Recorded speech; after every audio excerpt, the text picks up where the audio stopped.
Toppers GK batch में आज का टॉपिक है क्लासिकल डांस। क्लासिकल डांस से कोई भी एग्जाम हो, एक न एक क्वेश्चन पूछे जाते हैं। चाहे वो एमटीएस का भी एग्जाम चल रहा है, उसमें भी बहुत सारे क्वेश्चन डेली पूछे जा रहे हैं। अभी आगे जीडी का एग्जाम होगा, उसमें भी क्वेश्चन बनेंगे। और चाहे वो सीजीएल प्री हो, रेलवे का एग्जाम हो, सब में एक न एक क्वेश्चन यहाँ से देखने को मिलते हैं। देखिए क्या होता है ना कि जो क्लासिकल डांस है उसमें बहुत सारे टर्म होते हैं जिसका कुछ ना कुछ मतलब भी होता है।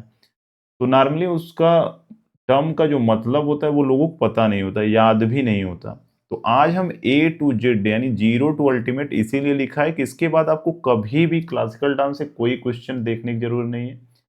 इसमें हम केवल क्लासिकल डांस के बारे में जानेंगे, लेकिन जो क्लासिकल डांस करते हैं वो अगली वीडियो में हम लोग देखेंगे। यानी जब आगे जो वीडियो आएगा तो उसमें हम एक्सपोनेंट जो होंगे, जो डांस परफॉर्म करते हैं, उनको देखेंगे। यहाँ पर हम केवल क्लासिकल डांस के बारे में जानेंगे। तो सबसे पहले ये कहाँ से, यानी आप देखिए पूरा क्रोनोलॉजी मैंने स्लाइड सेट किया हुआ है। अगर आप ध्यान से पूरा कंप्लीट करते हैं तो कुछ भी नहीं बचेगा और ए टू जेड आपको समझ में भी आएगा। और आगे क्वेश्चन भी मैंने लिया हुआ है 15 से 20 जो एग्जाम में पूछे गए हैं, आप चुटकी में उसको कर पाएंगे। तो चलिए स्टार्ट करते हैं फिर। ध्यान से देखिएगा, जो मैं बता रहा हूँ ध्यान से सुनिएगा और समझिएगा। देखिए भारतीय शास्त्रीय नृत्य का सबसे पहले हम परिचय और आधार समझते हैं। ये कहाँ से आया, यानी आधार क्या है। जैसे कोई भी चीज आ रही है तो कहीं ना कहीं उसको लिखा गया होगा या कहीं से पाया गया होगा, कुछ ना कुछ उसका बेस तो होगा ना। तो देखिए माना जाता है कि जो भारत नाट्यम माना जाता है क्या, उसमें लिखा भी है। तो नाट्य शास्त्र एक पुस्तक है जिसको किसने लिखा है, तो भरत मुनि ने लिखा है। ये आपके सामने कौन बैठे हैं, भरत मुनि बैठे हैं। तो भरत मुनि की जो नाट्य शास्त्र पुस्तक है, जो सेकंड बीसी से सेकंड सी के बीच में लिखा गया।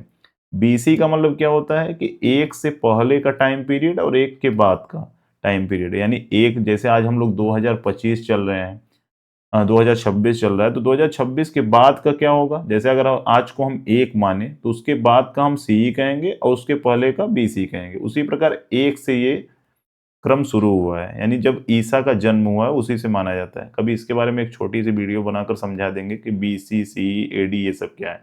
आप इतना समझिए कि दो बीसी यानी सेकंड बीसी से सेकंड एडी के बीच में इसको लिखा गया है। अब एक ये पुस्तक है, उसके साथ साथ एक और भी पुस्तक है। इसको हम चौथी पांचवी सदी में, कभी कभी 11वीं सदी भी दिखाया जाता है। तो नॉर्मली इसका टाइम पीरियड कभी नहीं पूछा जाएगा। बस मैं आपको एक बता रहा हूं ताकि आप समझिए कि कितना महत्वपूर्ण है और कितने लंबे समय से इसको रखा गया है और क्यों क्लासिकल डांस से क्वेश्चन इतने सारे बनते हैं, क्यों जरूरी है। तो नंदिकेश्वर एक व्यक्ति थे, उनकी एक पुस्तक है अभिनय दर्पण। अब अभिनय दर्पण नाम से ही पता चल रहा है कि इसमें कुछ अभिनय के बारे में लिखा गया होगा। तो अभिनय दर्पण किसके द्वारा लिखा गया है, नंदिकेश्वर के द्वारा लिखा गया है।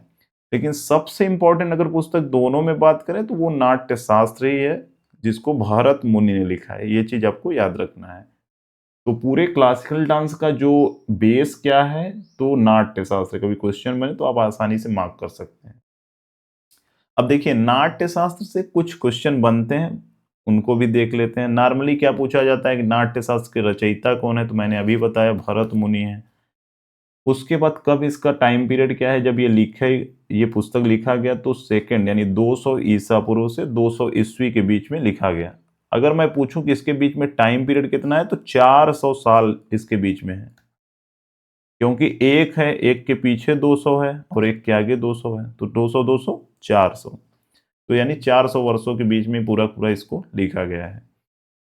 पंचम वेद कहा जाता है। क्यों पंचम वेद कहा जाता है, देखिए हर एक चीज का कुछ ना कुछ लॉजिक होता है।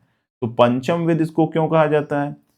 ऋग्वेद में हमने पढ़ा होगा कि ऋचाएं होती हैं, उसमें पाठ होता है। सामवेद संगीत से उसमें बहुत सारी चीजें दी गई हैं। अथर्ववेद में रस और भावनाएं से संबंधित बहुत सारी चीजें दी गई हैं। यजुर्वेद में अभिनय और अभिव्यक्ति से दी गई हैं। तो क्या ये याद रखना है, नहीं, केवल मैं आपको समझाने के लिए बता रहा हूँ। याद ये रखना है कि पांचवा वेद किसको कहा जाता है, पांचवा वेद नाट्य शास्त्र को कहा जाता है। क्यों कहा जाता है, क्योंकि ये चारों वेदों में से कुछ न कुछ लेकर यहाँ पर लिख दिया गया, यानी चारों वेदों का सार एक तरीके से इसको कहा जाता है, इसलिए इसको हम पांचवा वेद कहते हैं। तो ये चीज आपको याद रखना है। देखिए क्या होता है कि अथर्ववेद, चारों वेद बहुत बड़े बड़े हैं, ऐसा नहीं है केवल 2-4 पन्ने की चीजें हैं। तो इसमें कोई ना कोई चैप्टर जैसे रस और भावनाओं से संबंधित है तो वहां से उसको उठा लिया गया, अभिनय को उठा लिया गया, गान को उठा लिया गया, पाठ को उठा लिया गया। तो उस हिसाब से एक तरह एक जगह रख कर उसको कंपाइल कर दिया गया, उसी को हम पांचवा वेद कहते हैं। तो ये चीज आपको याद रखना है। अब इसमें कुछ सिद्धांत दिए गए हैं। टोटल देखिए, रस सिद्धांत कभी पूछा जाए कि नाट्य शास्त्र के अनुसार रस सिद्धांत कितने हैं, तो टोटल इसमें 9 रस हैं। ये चीज आपको याद रखना है। अब क्या 9 रस के बारे में आप जानना है कुछ, तो कुछ नहीं। अगर टर्म का नॉर्मल आप अर्थ भी समझते होंगे, जैसे हास्य मतलब हंसी है, करुणा का मतलब शोक होता है, रौद्र का मतलब देखिए शब्द से ही समझ में आ रहा है, रौद्र रूप का मतलब क्या होता है, क्रोध। अद्भुत का मतलब एकदम आश्चर्यजनक, विस्मय। वीर का मतलब क्या होता है, उत्साह। भयानक का मतलब भय से संबंधित होता है। अब भीभत्स का मतलब जुगुस्सा। अब इसमें टर्म में कभी फंस सकते हैं। बीभत्स का जुगुस्सा का मतलब ये चीज होता है जैसे किसी भी चीज को देखकर आपके अंदर एक तरीके से डिस्गस्टिंग वाली भावना है, एक तरीके से घृणा वाली भावना है, तो उसको हम कहते हैं, उसमें कौन सा रस होगा, बीभत्स रस होगा। जैसे किसी चीज को आप टेक्स्ट को पढ़ रहे हैं तो आपके अंदर वीर वाला भावना आ रहा है, तो वो वीर रस से संबंधित है। तो ये हिंदी में मैं बहुत सारे लोग पढ़े होंगे। श्रृंगार का मतलब होता है लव एंड रोमांस, रति। तो और एक बाद में जो जोड़ा गया वो शांत है, शांत का मतलब शांति होता है। तो बस इतना ही याद रखना है, बहुत जरूरी नहीं, सिर्फ आपको ये याद रखना जरूरी है कि टोटल कितने रस हैं, तो 9 रस हैं। अब ग्रंथ की अगर हम संरचना के बारे में बात करें, अभी एक क्वेश्चन पूछा गया था एडुकेटिव में जो सीजीएल प्री हुआ था, तो उसमें पूछा गया था कि जो ये व्याकरण है पाणिनि की अष्टाध्यायी, उसमें कितने श्लोक दिए गए हैं, तो उसमें 4000 श्लोक दिए गए हैं। ये चीज याद रखिएगा, कभी अगर बाद में फिर पूछा जाए तो आप बता सकते हैं। लेकिन अगर हम इस पुस्तक की बात करें, इस समय हम नाट्य शास्त्र के बारे में पढ़ रहे हैं, तो नाट्य शास्त्र में कुल कितने चैप्टर हैं, तो 36 चैप्टर हैं और लगभग 6000 श्लोक हैं। कितने श्लोक हैं, कुल 36 अध्याय हैं और 6000 श्लोक हैं। ये चीज आपको याद रखना है। बाकी ये पूछे जैसे नाट्य की उत्पत्ति, तो नाटक की शुरुआत और रंगमंच के निर्माण के बारे में इसमें दिया गया है, उसी को हम नाट्य उत्पत्ति कहते हैं। रस और भाव क्या है, तो दर्शकों में भावनाओं को जगाने की जो तकनीक होती है, जैसे आप देखे होंगे कि कोई व्यक्ति जब डांस करता है तो उसका एक चेहरे का एक्सप्रेशन भी होता है, जिसको आपको देख कर क्या होता है, अंदर कुछ ना कुछ भाव आता है। तो रस तो हमने बताया 9 होते हैं, और भाव भी उसी प्रकार होता है जो चेहरे के एक्सप्रेशन से समझ में आता है कैसा भाव है। तो रस और भाव दर्शकों में भावनाओं को जगाने की एक तकनीक है। अभिनय क्या है, अभिनय में किन चीजों की जरूरत पड़ती है, तो अभिनय में आपको शारीरिक जरूरत पड़ेगी, वाचिक का मतलब वाणी की जरूरत पड़ेगी, आहार्य का मतलब वेशभूषा की जरूरत पड़ेगी, और मन भी आपका सात्विक होना चाहिए। अगर ये चारों चीजें हैं तो आप अच्छा अभिनय करेंगे। फिर संगीत की अगर हम बात करें, आप देखिए अभी ध्यान से सुनिए, ये चीज मत समझिए कि आपको कुछ याद नहीं होगा। जब क्वेश्चन आपके सामने आएगा तो आपको मैक्सिमम चीजें याद रहेंगी। एक बार आपको रिवाइज भी करना होगा, वो लास्ट में बताऊंगा कैसे करना होता है। अब हम संगीत के बारे में अगर बात करें, तो संगीत में क्या क्या होती है, स्वर होता है, ताल होता है, वाद्यंत्र होते हैं जो इंस्ट्रूमेंट हम लोग बजाते हैं, और गायन की विधियां होती है, यानी गाने की जो कला होती है। तो ये सब चीजें इसमें होती है। नित्य में क्या होता है, नित्य 2 प्रकार के होते हैं, एक तांडव होता है, एक लास्य होता है। तांडव का मतलब जिसमें रौद्र रूप यानी एकदम क्रोध वाला भावना हो, जिसमें एक तरीके से आक्रामक वाला भावना हो, जैसे आप शिव को देखे होंगे कभी तांडव करते हैं।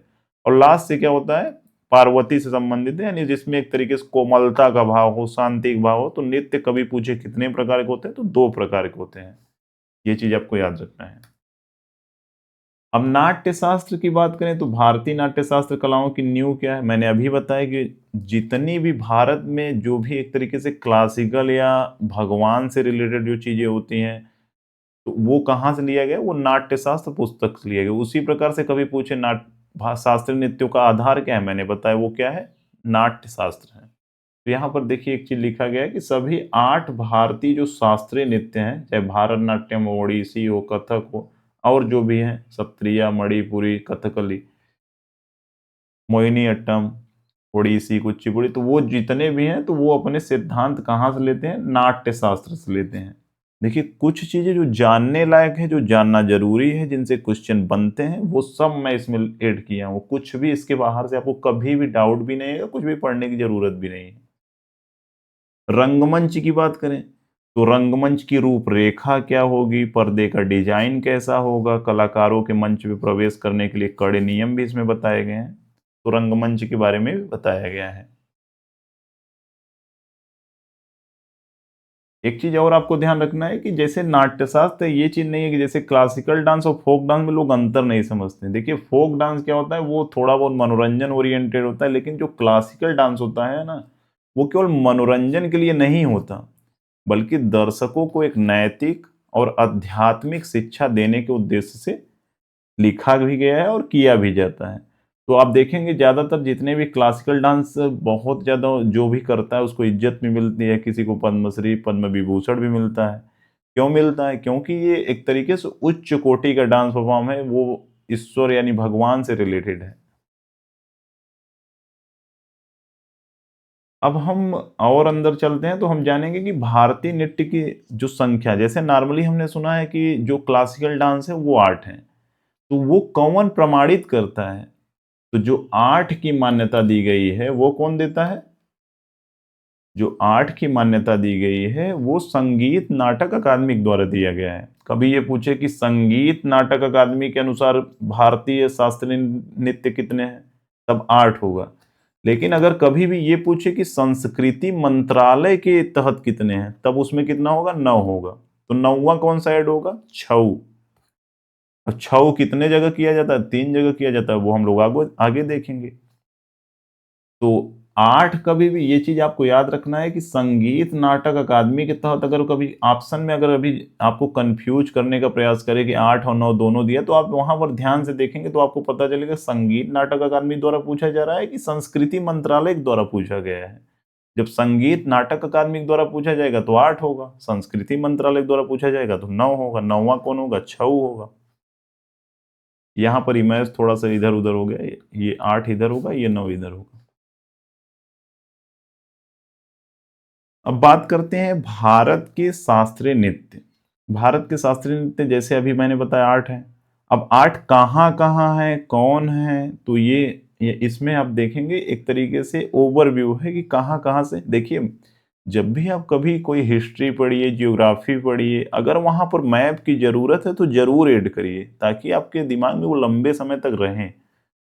अब यहाँ पर देखिए ये वाला रीजन क्या है? उत्तर प्रदेश। तो यहाँ पर क्या है? कथक किया जाता है। डायरेक्ट हम इसको मुख्यतः उत्तर प्रदेश में किया जाता है, लेकिन हम इसको उत्तर भारत का डांस कह देते हैं। उत्तर भारत का क्लासिकल किसको कहेंगे? कथक को कहेंगे। ये वाला रीजन क्या है? असम है। ये पूरा पूरा फैला हुआ है यहाँ से। तो असम में क्या होता है? सत्रिया किया जाता है। उसके बाद ये वाला रीजन है मणिपुर। तो मणिपुर में क्या किया जाता है? मणिपुरी किया जाता है। और यहाँ पर ये वाला रीजन क्या है? आंध्र प्रदेश। तो आंध्र प्रदेश में क्या किया जाता है?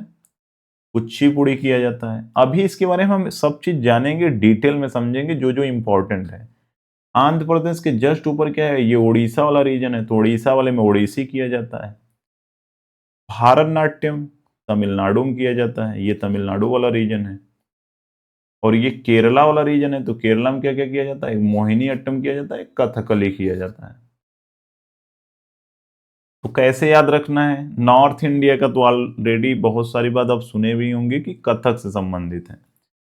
अब देखिए मणिपुर तो आपको याद ही रखने की जरूरत नहीं, मणिपुर हो गया। उड़ीसा में ओडिसी अपने आप है, इसको भी याद रखने की जरूरत नहीं है। अब यहाँ पर कुचिपुड़ी है। कुचिपुड़ी कहाँ से संबंधित है? आंध्र प्रदेश से संबंधित है। अब कैसे आगे हम थोड़ा बहुत बताएंगे। जो नाम से है मणिपुर में, मणिपुर तो आप याद ही है, ओडिसी याद ही है आपको। उत्तर भारत का कथक आपको एक तरीके से याद रख लेना है। भारतनाट्यम आप बहुत बार सुनेंगे, तमिलनाडु से संबंधित है। कथकली में क्या है? कली में क्या है? केरल। जैसे क ल है ना, इसमें भी केरल है, तो कली से कथकली याद रख सकते हैं। मोहिनी अट्टम में कभी कभी लोग कंफ्यूज होते हैं, मोहिनी अट्टम भी केरल का नृत्य है। तो इसके बारे में चलिए और थोड़ा इंपॉर्टेंट पॉइंट भी समझते हैं क्या क्या है। एक चीज मैंने पहले भी बताया कि नृत्य के टोटल कितने प्रकार होते हैं, तो नृत्य के टोटल 2 प्रकार होते हैं। कौन कौन? एक होता है लास्य और एक होता है तांडव। अब लास्य और तांडव में अंतर क्या है, कभी पूछ ले तो आप देखिए, जब स्टेटमेंट क्वेश्चन बनेगा, मेंस का क्वेश्चन बनेगा ग्रेजुएशन लेवल पे, तो वहां पर ये सब क्वेश्चन पूछे जाएंगे। नहीं पता है तो आपसे जो बंदा पढ़ा रहेगा वो कर लेगा आराम से। है कठिन कुछ नहीं, लेकिन ये है कि आपके सामने कभी आया नहीं, लास्य का मतलब ये होता है कि अनुग्रह भाव जिसमें रस हो।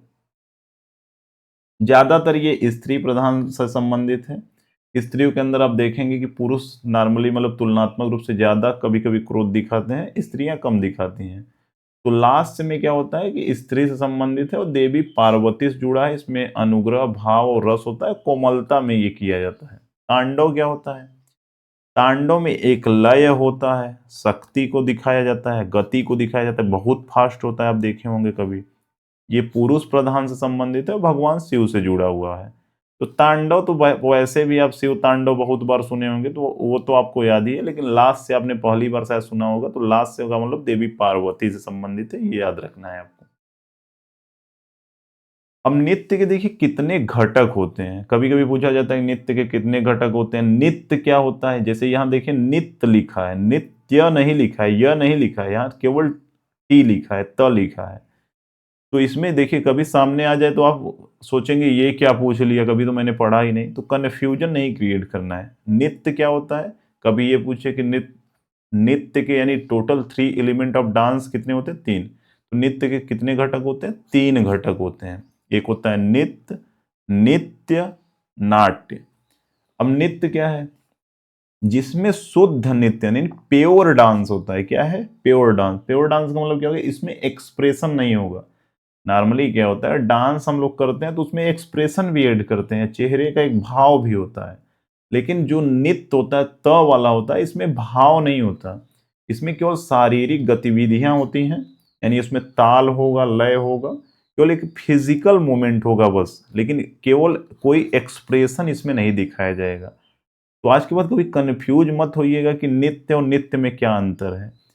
तो जो नित्य होता है उसमें कोई एक्सप्रेशन नहीं होता, उसमें कोई एक्सप्रेशन नहीं होता। लेकिन अगर नित्य पूछे तो नित्य में क्या होता है, य वाले में उसमें एक्सप्रेशन भी होता है, यानी भाव और रस के साथ जो नृत्य किया जाता है, यानी dance with emotion and sentiment. इसमें आपको चेहरे पे देखने पर कुछ ना कुछ भाव भी देखने को मिलेगा। तो उसी हिसाब से आप तय कर सकते हैं कि ये नित्य है कि नित्य है। ये एक तरीके से क्रम होता है, कैसे कैसे किया जाए तो आगे देखेंगे अभी। तो इसमें कन्फ्यूजन कभी नहीं क्रिएट करना है। ये पूरा एक तरीके से अभिनय इसमें दिखाया जाता है। ताल भी होगा, उसी के साथ साथ फेस का एक्सप्रेशन भी होगा, भाव और रस के साथ जो नृत्य किया जाता है। अब नाट्य की बात करें तो नाट्य का मतलब सीधा होता है नाटक या कहानी का कहना। जैसे कोई भी व्यक्ति खड़ा होकर कहानी सुना रहा है, या कभी कभी आप देखेंगे नाटक चलता है, तो वो नाट्य का पार्ट हो गया। तो टोटल कितने एलिमेंट है डांस के? 3 एलिमेंट है, नित्य, नित्य, नाट्य। नित्य में क्या है, इसमें कोई एक्सप्रेशन नहीं, केवल फिजिकल मूवमेंट है, बस इतना ही याद रखना है। अब हम पहले नंबर पे आते हैं भारतनाट्यम। भारतनाट्यम के बारे में चलिए समझते हैं क्या होता है। अब भारतनाट्यम कहाँ से लिया गया है, मैंने पहले बताया आपको। ये देखिए मैप में भी दिखाया गया है कि ये वाला एरिया है तमिलनाडु का रीजन। कौन सा है? तमिलनाडु का। तो किस राज्य में किया वो ये परफॉर्म किया जाता है? तो तमिलनाडु राज्य में परफॉर्म किया जाता है। इसका अन्य नाम क्या है? कभी कभी पूछा जाता है कि सादिर किसको कहा जाता है या दासी अट्टम किसको कहा जाता है। तो ये भारतनाट्यम के ही फॉर्म है। तो कभी पूछे कि सादिर, पहले क्या होता था ना, ये मंदिरों में परफॉर्म किया जाता था। शुरू में ये मंदिरों से ही चला, अब भी मंदिरों में किया जाता है। तो जब मंदिरों में शुरू में परफॉर्म किया जाता तो उस समय उसको सादिर कहा जाता था। दासी अट्टम, दासी अट्टम क्यों इसका नाम किया गया? तो ये देवदासियों के द्वारा परफॉर्म किया जाता था, इसलिए इसको हम दासी अट्टम कहते थे। अब देवदासी क्या होता है? देव का मतलब भगवान, दासी का मतलब एक तरीके से समर्पण जो कर दे। तो पहले क्या होता था ना, कुछ जैसे यूथ लड़कियां होती थी, वो मंदिर को समर्पित कर दी जाती थी। वो क्या होता था, जब कोई भी फंक्शन ऑर्गेनाइज होता था, कोई भी एक जैसे अनुष्ठान होता था, तो वहां पर वो डांस परफॉर्म करती थी मंदिर में। तो उसी से वो चीज उस समय बहुत रेस्पेक्टफुली भी था। यानी जो देवदासी उस समय, बाद में इस पर बैन भी लग गया, यानी बहुत सारा शोषण होने लगा अंग्रेजों के द्वारा, राजाओं के द्वारा। तो उसके बाद 1927 में इसको बैन भी कर दिया गया ऑफिशियली।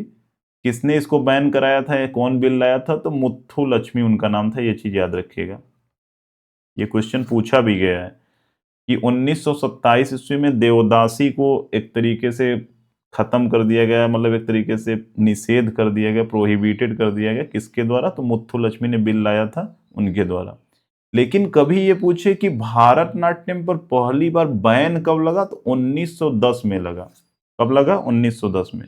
होता क्या है कि जो अंग्रेज और ईसाई जो मिशनरी थे, वो क्या कर रहे थे कि ये जो डांस है वो अश्लील है, अश्लील बताकर इसको बैन करना चाह रहे थे। क्योंकि देखिए, कोई भी चीज कल्चरल जब चलती है ना, तो उसकी वाइब बहुत दूर तक जाती है और लोग उसको उससे अट्रैक्ट होते हैं, और उस संस्कृति की एक तरीके से डेवलप होता है, ग्रोथ होता है, बढ़ता है वो। तो इसलिए वो चाह रहे थे उस समय ना कि ये बंद हो जाए। 1910 में अंग्रेजों ने इसको बैन भी कर दिया। लेकिन देवदासी जो प्रथा है उसको कब, मतलब एक तरीके से बिल लाया गया, तो मुथुलक्ष्मी द्वारा 1927 में लाया गया। तो इसमें कंफ्यूज नहीं होना है। कभी ये पूछे कि भारतनाट्यम पर पहली बार बैन कब लगा, तो 1910 उसका आंसर होगा। ये क्वेश्चन पूछा भी गया है।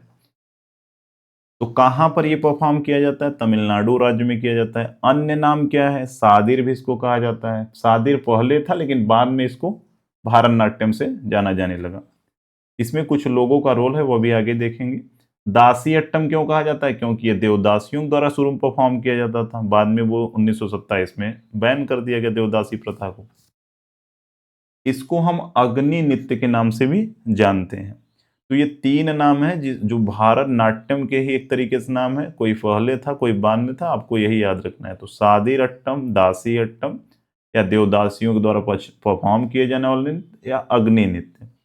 अगर हम मुख्य विशेषता की बात करें, तो यह एक हार्य शैली है। एक हार्य शैली क्या होता है? जैसे एक ही नर्तक कई भूमिका जब निभाता है, तो उसको हम एक हार्य शैली कहते हैं। क्या होता है कि जब एक ही नर्तक कई भूमिका निभाए, तो हम उसको क्या कहेंगे? एक हार्य शैली कहेंगे। शरीर की मुद्रा की अगर बात करें, तो इसमें टोटल 3 मुद्राएं होती है, इसलिए इसको हम त्रिभंग मुद्रा कहते हैं। क्या कहते हैं? भारतनाट्यम की मुद्राएं कैसी हैं? त्रिभंग है। यहाँ पर आप देखेंगे तो एक तरीके से कमर, पैर मुड़ा होगा, और ऊपर गर्दन के पास मुड़ा होगा। तो 3 मुद्राएं टोटल होती हैं, तो इसलिए हम इसको त्रिभंग यानी 3 मोड़ वाली मुद्रा कहते हैं। इसमें एक और शब्दावली है, अराई मंडी। क्या होता है? अराई मंडी।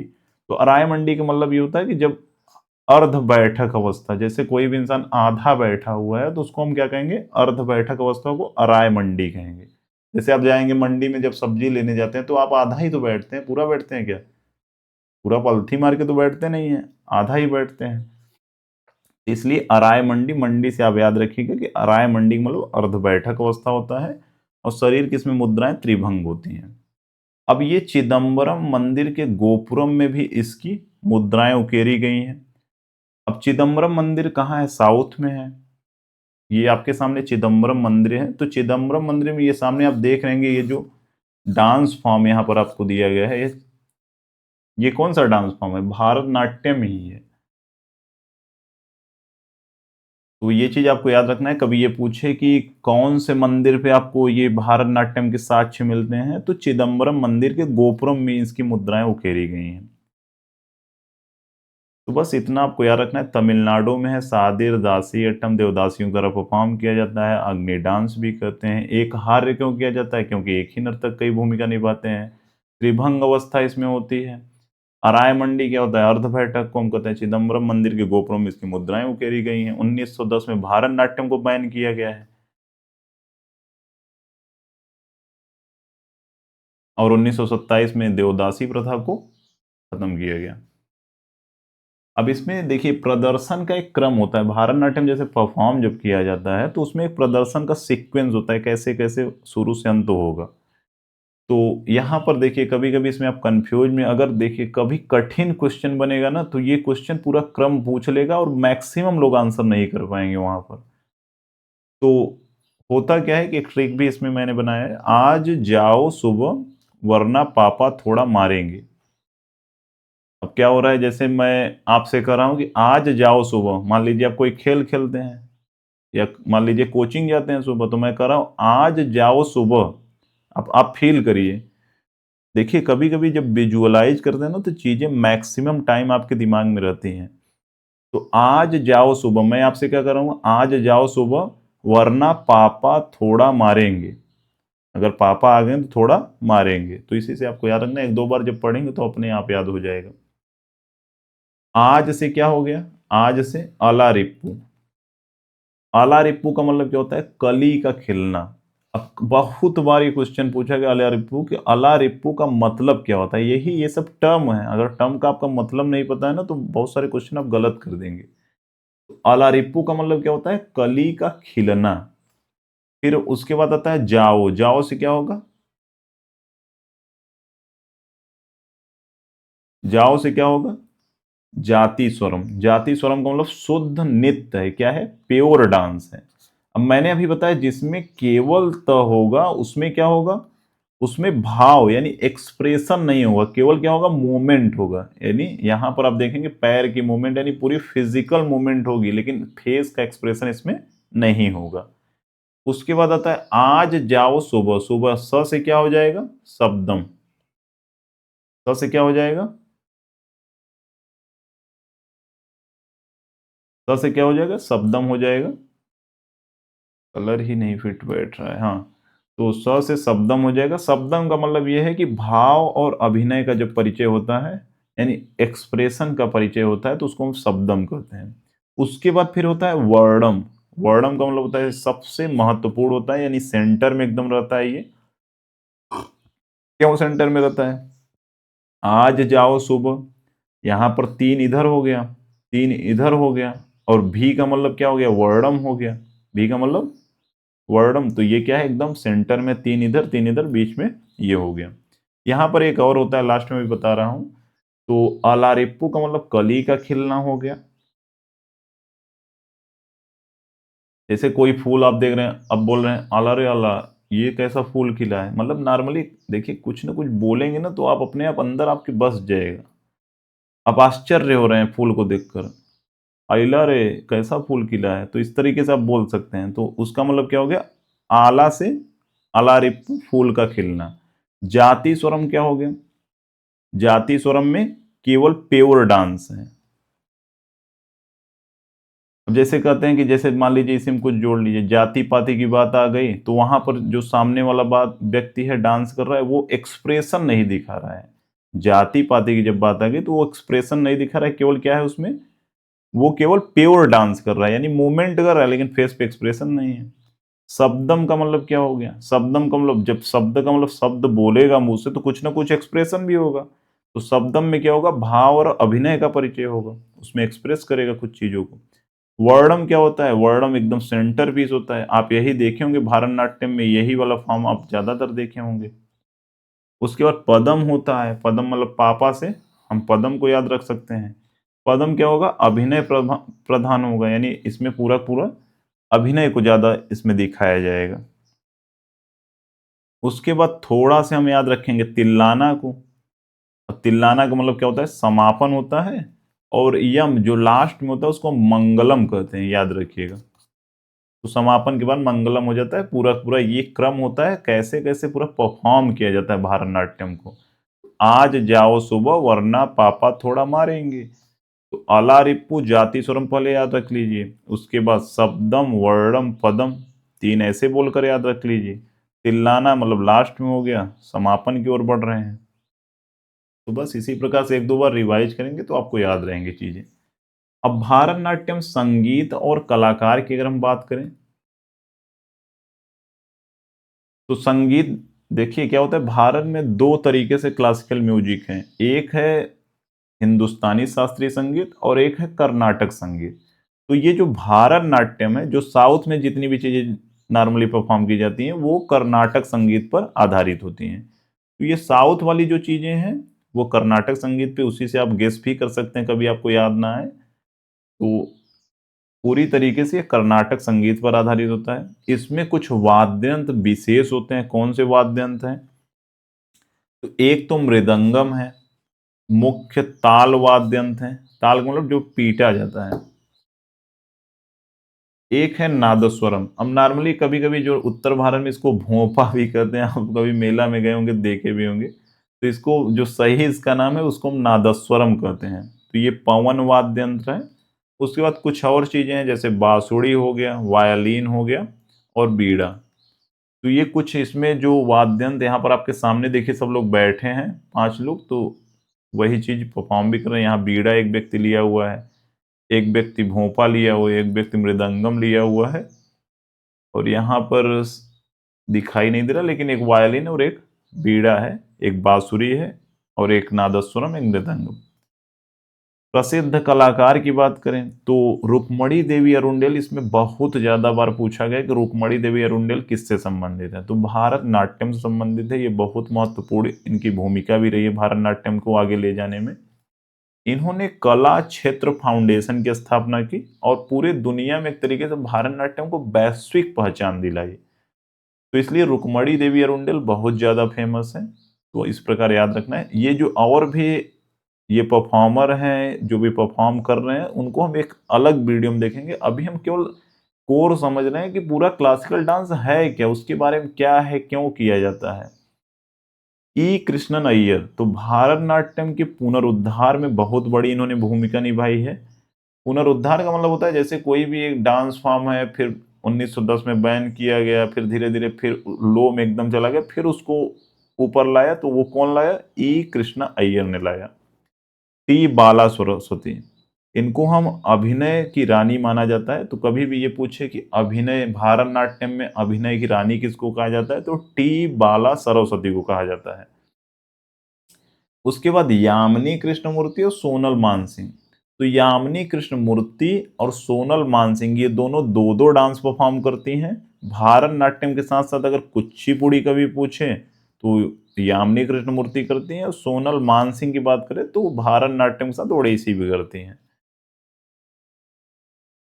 देखिए कृष्णमूर्ति जब कभी भी ज्यादातर देखिए कृष्ण से संबंधित जो चीज नाम आएगा तो वो समझिए कि कृष्ण भगवान है, उनको आप पूड़ी चढ़ा रहे हैं, तो वो कुचिपुड़ी से संबंधित ज्यादातर चीजें होंगी। मतलब कुचिपुड़ी तो उसमें रिलेटेड होगा ही होगा। तो यामिनी कृष्ण मूर्ति है, तो कृष्ण मूर्ति जहां गया तो कुचिपुड़ी आपको पूड़ी याद रखना है, और यामिनी से आपको भारतनाट्यम याद रखना है। देखिए हर एक चीज की ट्रिक नहीं होती, थोड़ा बहुत जहां समझ में आ रहा है मैं बता रहा हूँ।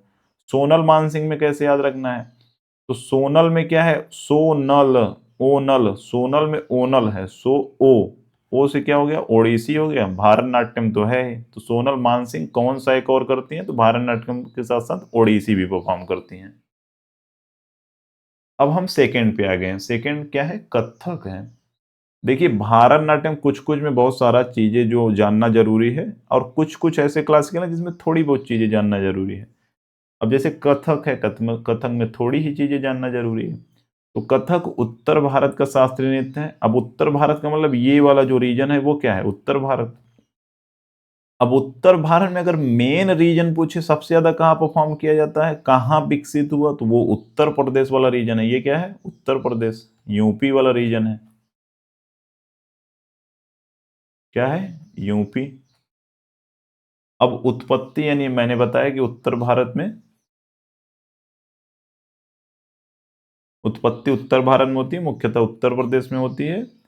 अर्थ क्या होता है, कथक मतलब क्यों नाम ये आया, इसका मतलब क्या होता है, तो इसका अर्थ होता है कथा कहे सो कथक कहावे। तो इसमें आप देखेंगे कभी कभी ना कि इसमें कथा भी चलता रहता है, उसके बाद इसमें कुछ ना कुछ लय भी चलता रहता है, जुगलबंदी भी बहुत होती है, जो इंस्ट्रूमेंट बजा रहा होता है और जो डांस परफॉर्म कर रहा होता है। अभी हम आगे आपको दिखाएंगे भी। तो उत्तर भारत से संबंधित है, कथा कहे सो कथक कहावे, इसका अर्थ होता है यानी कहानी सुनाने वाले को हम क्या कहते हैं, कथक। कथा जो करे उसको कथक कहेंगे। इसमें भाव और ताल का अद्भुत संगम होता है, यानी भाव भी है, भाव का मतलब चेहरे पर जो एक्सप्रेशन है, और ताल का मतलब जो इंस्ट्रूमेंट बजाया जा रहा है। जैसे आप देखें धा दिन धा, तो वो ऐसे वो जो परफॉर्म कर रहा होता है उसी प्रकार से वो निकालते हुए, मतलब जो डांस करते हैं वो उसी प्रकार से करते हैं ताल के हिसाब से। जैसे यहाँ पर आप देखिए, अब जिस प्रकार से यहाँ तबला बजेगा, ये कौन है, इनका नाम आप कमेंट करके बताइएगा। तो इनके सामने ये बहुत फेमस तबला वादक हैं। अच्छा बता ही देता हूँ, जाकिर हुसैन नाम है इनका। तो जाकिर हुसैन तबला में बहुत फेमस है। तो यहाँ पर जैसे वो बजाएंगे ना, धा धिन धिन धिन धा धिन, तो उसी प्रकार यहाँ पर ये बिरजू महाराज है, बहुत फेमस पर्सनालिटी है। किसमें, बिरजू महाराज किसमें फेमस है, कथक के लिए फेमस है। तो कथक में ये फेमस, तो यहाँ पर जिस हिसाब से तबला बजेगा उसी प्रकार से ये डांस को परफॉर्म करेंगे। तो इसलिए इसमें कहा जाता है कि भाव और ताल का अद्भुत संगम किसमें है? कथक में है।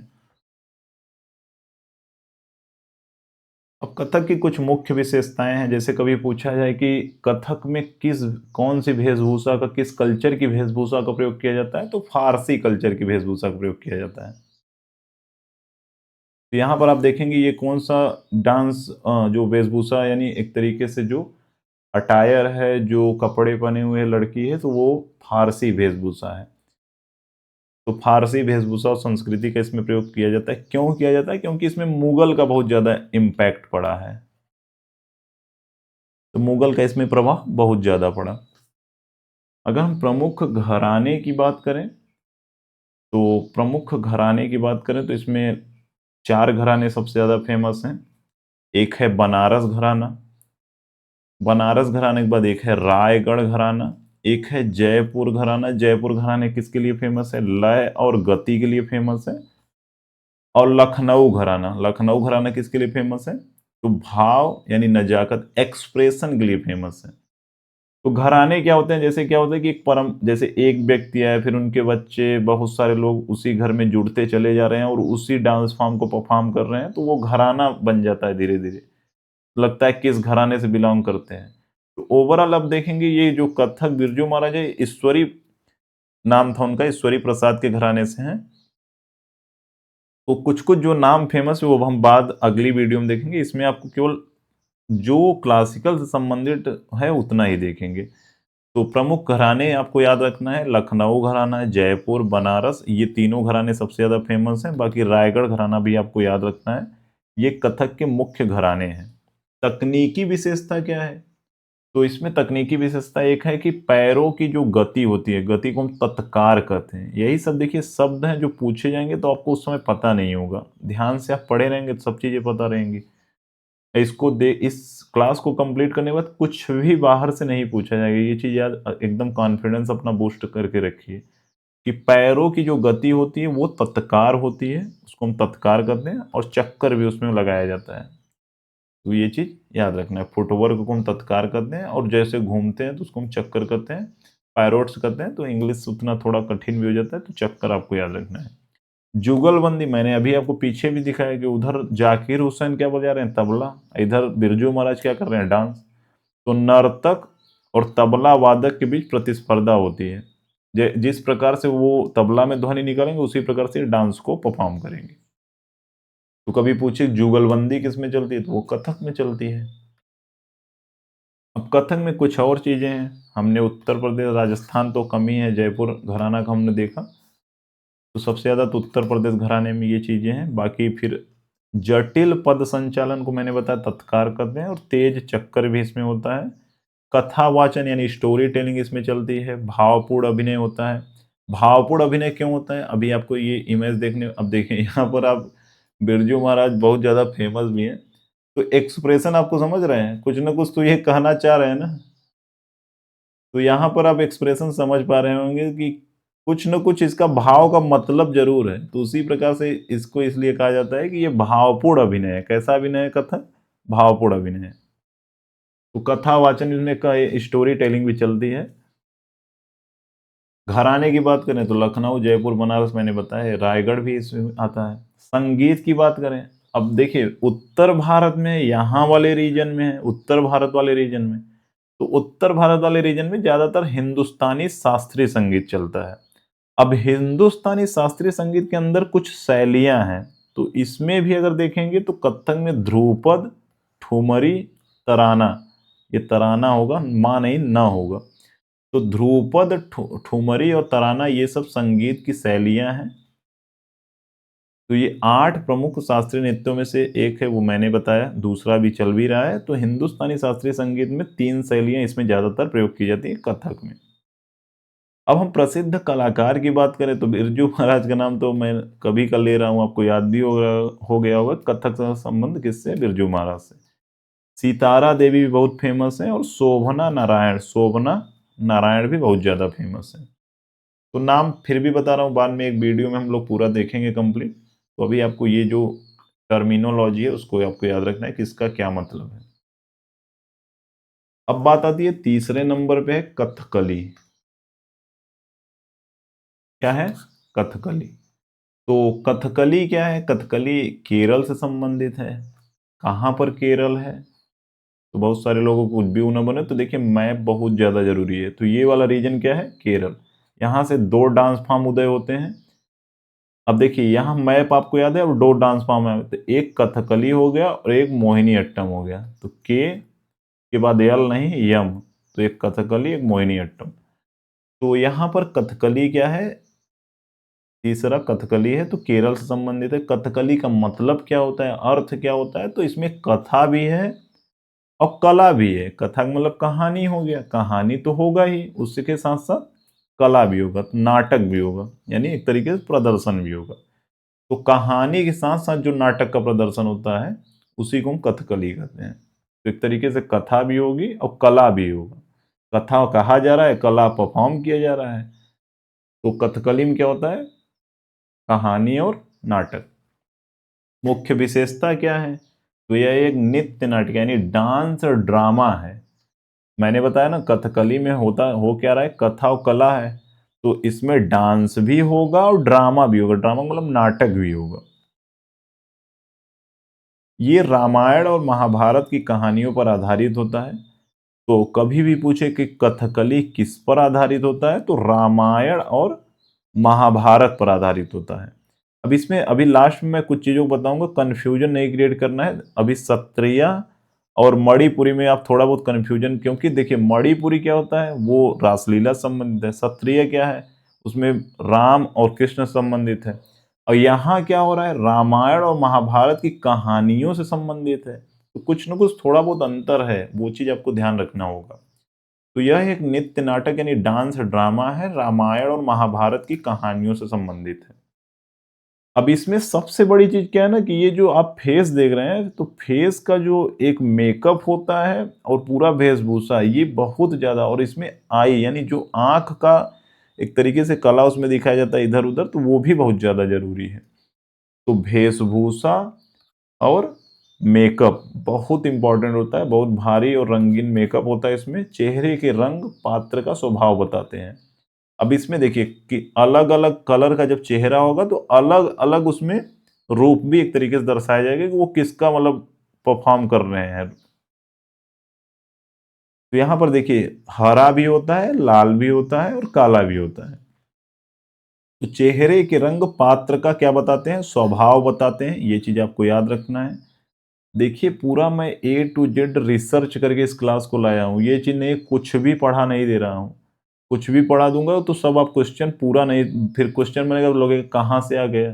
तो इस क्लास को देखने के बाद ये नहीं महसूस हो, सामने आप क्वेश्चन देखेंगे कोई भी क्वेश्चन क्लासिकल से, ये नहीं महसूस होगा कहाँ से आ गया, आप क्वेश्चन लगभग कर पाएंगे। तो चेहरे का जो रंग है या पात्र का स्वभाव है, जैसे हरा रंग हो गया, लाल रंग हो गया और काला रंग हो गया। तो हरा में क्या हो गया, हरा नायक या देवता से संबंधित होता है। लाल रंग क्या हो गया, लाल किसको दिखा रहा है, राजसी लेकिन दुष्ट, जैसे रावण को दिखा रहा है। और काला का मतलब एकदम राक्षस होता ही है। तो काला राक्षस और दुष्ट यानी तामसिक को दिखा रहा है। तो हरा एकदम पॉजिटिव चीज है। अब देखेंगे जैसे हरा सिग्नल देता है तो फट से लोग भाग जाते हैं गाड़ी लेकर, यानी एक तरीके से खुल गया है मार्ग। तो हरा एक तरीके से नायक और देवता से संबंधित है। लाल को कैसे याद रखना है, अब लाल रावण है मान लीजिए, अब रावण हर जगह क्या कर रहा है, खून ही तो सबका बहा रहा है। तो वो राजसी है लेकिन दुष्ट है। राजा तो है रावण लेकिन दुष्ट है। तो रावण क्या कर रहा है, खून बहा रहा है। तो खून कैसा होता है, ब्लड का रंग कैसा होगा, रेड होगा। अब इसको रेड से ही लिख दूं, नहीं तो कंफ्यूजन क्रिएट हो जाएगा। तो रावण खून बहा रहा है तो उसको लाल से संबंधित है। और काला, देखिए रावण को कैसे याद रखना है, राजसी है लेकिन वो दुष्ट है। और काला मतलब एकदम राक्षस है, तामसिक है, तो वो काला में आ जाएगा। अब चेहरे के जो हाव भाव और आंखों की गतियां बहुत महत्वपूर्ण है। चेहरे पे इसमें देखिए बहुत बार पूछा गया कि चेहरे बहुत ज्यादा मेकअप किस डांस में किया जाता है, तो इसी में किया जाता है, साफ साफ है। तो चेहरे के हाव भाव और आंखों की गति है। वह आंखों की गति क्यों फेमस है, अभी आपको दिखा भी रहा हूँ इमेजिक। अब यहाँ पर देख रहे हैं, आंख से पता चल रहा है कि कुछ अलग ही भाव निकाला जा रहा है, या एक तरीके से किसी को आप घूर रहे हैं या कुछ भी कर रहे हैं। यहाँ पर देखिए, तो इसलिए इसमें क्या होता है कि चेहरे का हाव भाव तो जरूरी है, लेकिन आंखों की गति भी जरूरी है। अब यहां पर देखिए एक शब्द भी लिखा गया है नव रासस, तो नवरासस भी इसको कहा जाता है। तो उतना कभी पूछा में भी जाए कि न जाए, लेकिन आंखों की गति नॉर्मली शब्द जरूर पूछा जाएगा कि आंखों की गति किसमें इंपॉर्टेंट होती है, तो वो कथकली में होती है। पारंपरिक रूप से क्या होता है, खुले आकाश के नीचे और पुरुषों द्वारा किया जाता है। अब ऐसा नहीं है कि स्टेज पे नहीं परफॉर्म किया जाता है, वो भी किया जाता है, लेकिन नॉर्मली खुले आकाश में ही किया जाता है। यहाँ पर आप देख भी रहे होंगे खुले आकाश के नीचे परफॉर्म किया जा रहा है। अब इसमें कुछ कलाकार हैं जो बहुत ज्यादा फेमस है, जैसे कलामंडल गोपी और रमन कुट्टी नायर। अब एक मैं आपको ट्रिक भी बता रहा हूं कि कभी भी कला मंडल से संबंधित कोई नाम आए और जैसे नायर से संबंधित कोई नाम आए, तो वो याद रखिए वो लगभग केरल से संबंधित होगा, मतलब केरल के डांस फॉर्म से संबंधित होगा, या कथकली से या मोहिनीअट्टम से। तो कभी कभी आप ऑप्शन थोड़ा बहुत एलिमिनेट कर सकते हैं। तो कलामंडल गोपी का संबंध और रमन कुट्टी नायर का संबंध इसी से है। अब बात आती है कुचिपुड़ी की। तो हमने यहाँ पर एक डांस फॉर्म देखा, हमने यहाँ पर एक डांस फॉर्म देखा, अभी इसमें एक डांस फॉर्म बाकी है। तो कथकली हमने देखा, तो कथक, और उसके बाद यहाँ पर हमने तमिलनाडु का देखा। अब चौथे नंबर पे कौन सा है, कुचिपुड़ी। कुचिपुड़ी कहाँ से संबंधित है, तो ये आपका रीजन देख रहे हैं आंध्र प्रदेश और तेलंगाना वाला रीजन है। तो आंध्र प्रदेश में एक जगह पड़ता है कृष्णा जिला। कौन सा जगह पड़ता है, कृष्णा जिला। अब कृष्णा जिला में एक होता है कुचेलपुरम गांव है। कौन सा गांव है, कुचेलपुरम में कुछ आ रहा है ना, तो कुचिपुड़ी में क्या आता है, कुछ आता है। तो याद रखिएगा कुचिपुड़ी का संबंध किससे है, आंध्र प्रदेश में एक गांव कृष्णा जिला है, और वहां कुचेलपुरम गांव से ही ये डांस फॉर्म विकसित हुआ है। इसके संस्थापक कौन है, बहुत बार क्वेश्चन पूछा गया है। तो संस्थापक कौन है, सिद्धेंद्र योगी। ये योगी जी बैठे हुए हैं आपके सामने, भगवान की तरह दिख भी रहे हैं वो। तो एक तरीके से सिद्ध योगी हैं, सिद्ध योगी मतलब भगवान एक तरीके से बन गए हैं, ऐसा आपको याद रखना है। तो सिद्धेंद्र योगी का संबंध किससे है, कुचिपुड़ी से है। आधुनिक रूप को इन्होंने विकसित किया है। तो कभी पूछे, गांव पूछे, जिला पूछे, आप बता सकते हैं। और कैसे याद रखना है, तो इसमें कृष्णा जिला है। अब कृष्ण भगवान को आप क्या चढ़ाते हैं बताइए, पूड़ी चढ़ाते हैं। तो कृष्णा का संबंध किससे, कृष्णा जिला का संबंध कुचिपुड़ी से है। अब इसमें कुछ विशेषताएं भी हैं, जैसे अब देखिए भामाकल्पम क्या है, तरंगम क्या है। तो ये सब एक तरीके से परफॉर्म करने के तरीके अलग अलग हैं, है तो कुचिपुड़ी, लेकिन अब कुछ अलग नाम दिया गया, कुछ अलग तरीके से परफॉर्म किया जा रहा है। तो जैसे भामा कलापम या भामा कल्पम क्या होता है, कुचिपुड़ी का ये मुख्य नाटक होता है। जैसे कुचिपुड़ी में पूछे कि मेन नाटक क्या होता है, जो नाटक उसमें किया जाता है वो क्या होता है, वो होता है भामा कल्पम या भामा कलापम। तरंगम क्या होता है, अब यहां पर आपको सामने देखिए इमेज बहुत ज्यादा जरूरी है। इमेज जब आप ध्यान रखेंगे तो मैक्सिमम चीजें याद रहेंगी आपको। तो यहाँ पर एक पीतल की थाली है, तो पीतल की थाली पे ये जो सामने वाली परफॉर्मर है परफॉर्म कर रही हैं, तो पीतल की थाली पे जो नृत्य होता है उसको हम क्या कहते हैं, तरंगम कहते हैं। क्या कहते हैं, तरंगम। भामाकल्पम क्या है, कुचिपुड़ी का नाटक है। तरंगम क्या है, पीतल की थाली पे जो डांस किया जा रहा है उसको हम क्या कर रहे हैं, तरंगम कर रहे हैं। अब पीतल की थाली में मान लीजिए पानी है, अब कोई व्यक्ति जब पानी में डांस करेगा तो उसमें तरंग निकलेगा कि नहीं निकलेगा, तो थाली में जो पानी है उसमें तरंग निकलेगा, तो उसी को हम कहेंगे तरंगम कहेंगे। जल चित्र की बात करें तो जल चित्र में हम क्या करते हैं, जल चित्र को हम नित्यम करते हैं। तो इसमें पैर के अंगूठे से जो चित्र बनाया जाता है उसको हम क्या करते हैं, जल चित्र नित्यम।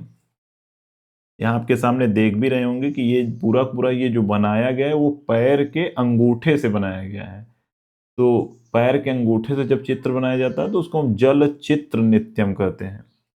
संवाद की बात करें तो नर्तक कभी कभी इसमें बोलते हैं। नॉर्मली क्या होगा, शांत रहेंगे एकदम, यानी एक तरीके से चुप वाले एक्सप्रेशन में, मौन वाले एक्सप्रेशन में डांस परफॉर्म करेंगे या नाटक करेंगे, लेकिन कभी कभी क्या होता है बोलते भी हैं।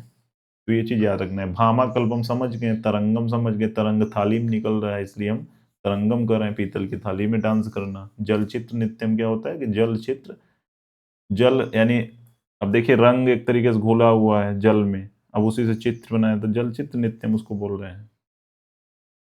कुचिपुड़ी में जैसे कभी पूछा जाए इसका तत्व क्या है, तत्व का मतलब क्या होता है कि नृत्य की स्थिरता और जमीनी जुड़ाव को दर्शाता है।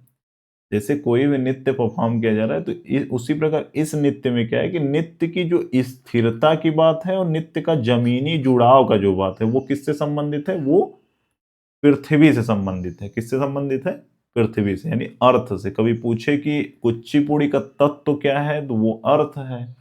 यह नृत्य की स्थिरता को दर्शाता है और जमीनी जुड़ाव को दर्शाता है, यानी जमीन पर रहकर लोग डांस करते हैं, एक तरीके जमीनी स्तर को दिखाते हैं। अब इसमें कुछ व्यक्ति बहुत ज्यादा फेमस हैं, कुछ ट्रिक भी है। जैसे कभी भी सत्यम आ जाए, सत्यम आ जाए तो आपको क्या याद रखना है, ये लगभग कुचिपुड़ी से नाम संबंधित होगा। तो वेम्पति आ जाए, सत्यम आ जाए, तो वेम्पति चिन्ना सत्यम कौन है, कुचिपुड़ी के परफॉर्मर है, दिग्गज कलाकार हैं। तो इन्होंने आधुनिक रूप दिया और शास्त्रीय दर्जा किसने दिलाया, इन्होंने ही दिलाया। तो इसमें देखिए जो फेमस, एकदम फेमस है, आपको वो तो याद रखना ही है, वो तो बहुत बार रिपीट हो रहा है क्वेश्चन। तो वेम्पति चिन्ना सत्यम, क्योंकि इन्होंने आधुनिक रूप दिया, दिलाया है, शास्त्रीय दर्जा दिलाया है, तो इसलिए इनको जानना, याद रखना जरूरी है। सत्यम कभी भी है, आपको कुचिपुड़ी आंसर मार्क करता है लगभग। राजा रेड्डी और राधा रेड्डी, इन्होंने विश्व स्तर पर इसको पहचान दिलाई, किसको, कुचिपुड़ी को। उसके बाद यामिनी कृष्णमूर्ति की अगर हम बात करें, तो यामिनी कृष्णमूर्ति किससे संबंध, मैंने तभी बताया था कि कृष्ण का जब आ गया तो कृष्ण को हम पूड़ी चढ़ाएंगे, तो कुचिपुड़ी तो होगा ही, उसी के साथ साथ यामिनी को हम भारतनाट्यम से याद रख लेंगे। तो भारतनाट्यम और कुचिपुड़ी की प्रख्यात नृत्यांगना है। उसी समय मैंने बताया था सोनल मान सिंह, तो सोनल में ओ आ रहा था, तो ओडिसी के साथ साथ क्या था, भारतनाट्यम था। तो वेम्पति चिन्ना सत्यम, राजा रेड्डी, राधा रेड्डी, यामिनी कृष्णमूर्ति, ये सब किससे संबंधित है, कुचिपुड़ी से संबंधित है। अब 5वें नंबर पे हम पहुंचते हैं, तो ओडिसी की बात करेंगे। ओडिसी में क्या हो गया, तो ओडिसी कहां से संबंधित है, तो ओडिसी ओडिशा से संबंधित है, भारत का ओडिशा वाला स्टेट है। तो कहां से संबंधित है, ओडिशा से संबंधित है। अब इसमें क्या है कि खंड, देखिए कुछ कुछ जो इंपॉर्टेंट, कहाँ से मिला, कैसे मिला, किस बुक से संबंधित है, तो ये सब चीजें पूछी जाती हैं। कभी पूछ ले कि खंडगिरी और उदयपुरी की गुफाओं में किसका प्रमाण मिला है। अब बाई चांस आपको याद है खंडगिरी उदयपुरी गुफा उड़ीसा में है, तो उड़ीसी से संबंधित होगा। नहीं याद है तो आपको याद रखना पड़ेगा, खंडगिरी और उदयपुरी गुफाओं में प्रमाण मिलता है, उड़ीसी का मिलता है। एक हो गया महारी, यानी देवदासी परंपरा से ये विकसित है। मैंने देवदासी परंपरा बताया था भारतनाट्यम में, वो बाद में 1927 में मुथु लक्ष्मी के द्वारा बैन भी, बिल लाकर बैन कर दिया गया था, क्योंकि शोषण होने लगा था। अब इसी में एक फॉर्म है गोटी पुआ, तो ओडिसी में एक फॉर्म है गोटी पुआ। तो गोटी पुआ देखिए लड़कों के द्वारा परफॉर्म किया जाता है, तो गोटी पुआ परंपरा से ये विकसित है। तो ये गोटी पुआ डांस किस के द्वारा किया जाता है, तो ये पूरे इसमें लड़के होते हैं, तो लड़कों के द्वारा परफॉर्म किया जाता है। आपको मैं एक इमेज भी दिखा रहा हूँ, यहाँ पर आप देखेंगे तो ये कौन है, अच्छा ये कौन सा डांस फॉर्म परफॉर्म किया जा रहा है, तो ये है गोटी पुआ। तो गोटी पुआ किससे संबंधित है, ओडिसी से, यानी गोटी पुआ से ही विकसित होकर ये आया है ओडिसी डांस फॉर्म। तो गोटी पुआ में लड़के होते हैं, ये चीज आपको याद रखना है, कभी पूछा जाता है। और महारी देवदासी परंपरा से विकसित है, खंडगिरी और उदयगिरी गुफाओं में इसका प्रमाण मिलता है। आप यहाँ देख रहे हैं कि खंडगिरी उदयगिरी गुफा है, और यहाँ पर ये परफॉर्मर भी हैं, उड़ीसा ओडिसी नृत्य को परफॉर्म कर रहे हैं। तो कभी पूछे कि ओडिसी किससे विकसित हुआ, तो आपको गोटी पुआ याद रखना है, गोटी पुआ परंपरा से ही विकसित हुआ है। ये सौंदर्य और भक्ति दोनों का प्रतीक है। तो भक्ति देखिए, जो एक तरह डिवोटी को समर्पित है, भगवान को समर्पित है, तो भक्ति तो लगभग होगा ही। उसी के साथ साथ सौंदर्य, एक्सप्रेशन, ये सब भी बहुत मायने रखती हैं, किसमें अलग अलग क्या क्या चीजें हैं। अब ओडिसी नृत्य में कुछ और भी विशेषताएं हैं। जैसे कभी पूछा जाए त्रिभंग क्या है, तो त्रिभंग मतलब पहले भी बताया, वो भारतनाट्यम में भी था। तो त्रिभंग शरीर 3 जगहों से मुड़ा होगा, एक गर्दन से मुड़ा होगा यहाँ पर, एक कमर से मुड़ा होगा यहाँ पर, एक पैर यानी घुटना मुड़ा होगा यहाँ पर। कहाँ कहाँ, यहाँ, यहाँ और यहाँ। तो 3 जगह जो मुड़ा इसी को हम क्या कहते हैं, त्रिभंग अवस्था कहते हैं। शरीर 3 जगहों से मुड़ा होगा। एक होता है चौक। चौक क्या होता है? चौकोर मुद्रा, जो भगवान जगन्नाथ का प्रतीक है। आपने एक सुना होगा कि पूरी जगन वहां पर उड़ीसा में पड़ता है, वहां पर जगन्नाथ रथ यात्रा भी चलता है, बहुत ज्यादा फेमस है, करोड़ों श्रद्धालु उसमें आते भी हैं। तो यहाँ पर चौकोर मुद्रा किससे संबंधित है? तो जगन्नाथ में 4 शब्द है, तो इसी से याद रखना है। चौकोर मुद्रा का संबंध किससे है? भगवान जगन्नाथ से संबंधित है। गतिशील मूर्ति कला। अब इसमें मोबाइल स्कल्पचर इसको कहा जाता है। देखिए, गतिशील मूर्ति कला का मतलब ऐसा लग रहा होगा कि ये मतलब मूर्ति तो बना है, लेकिन ये रहेगा कि ये गतिशील अवस्था में बनाया गया है। ऐसा लग रहा है कि डांस करते करते उसी में जैसे अचानक फोटो खींच लिया गया, उसको बना दिया गया। तो इसके लिए हमको क्या कहना होता है इसको? गतिशील मूर्ति कला। मोबाइल स्कल्पचर भी बोल सकते हैं। ये शास्त्री ने तो उड़ीसा की धरोहर, मैंने पहले ही बताया। अब तत्व की बात करें, हमने अभी क्या बताया कि कुचिपुड़ी जो था, कुचिपुड़ी में तत्व क्या था? अर्थ था, यानी पृथ्वी। वो दिखा रहा था कि स्थिरता और जमीनी जुड़ाव को दिखा रहा था। लेकिन ओडिसी की अगर हम बात करेंगे तो ओडिसी का जो तत्व क्या है? यहाँ पर ओडिशा में आप पानी देख रहे होंगे। देखिए, इमेज बहुत ज्यादा जरूरी है। अगर इमेज आप ध्यान रखते हैं ना, इसलिए मैं इमेज वाला ग्राफिक्स लेकर आ रहा हूँ, ताकि आपको लंबे समय तक याद रहे। अगर आप ध्यान से, यहाँ पर ओडिशा एक लड़की परफॉर्म कर रही है, जल के कलर का कपड़ा पहनी हुई है, नॉर्मल ट्रांसपेरेंट तरीके से आप देख रहे होंगे। तो यहाँ पर क्या हो रहा है कि तरलता और अनुग्रह का प्रतीक है ये। जल किसको दिखा रहा है? जल में क्या है? तरलता है, लयबद्धता है और अनुग्रह का प्रतीक है। तो वहां पर जब स्थिरता दिखा रहा था तो हम कुचिपुड़ी का तत्व कह रहे थे। यहाँ पर हम जल यानी तरलता को दिखाया जा रहा है ओडिसी में, तो हम इसको जल तत्व के रूप में देख रहे हैं, क्योंकि जल में क्या होती है? तरलता होती है। कुछ प्रसिद्ध कलाकार की अगर बात करें तो केलुचरण महापात्र बहुत ज्यादा फेमस है, ओडिशा के पुनरुद्धार करता है। हमने कुचिपुड़ी में बताया था सिद्धेंद्र योगी, रिवाइज भी करा दे रहा हूं इसी समय।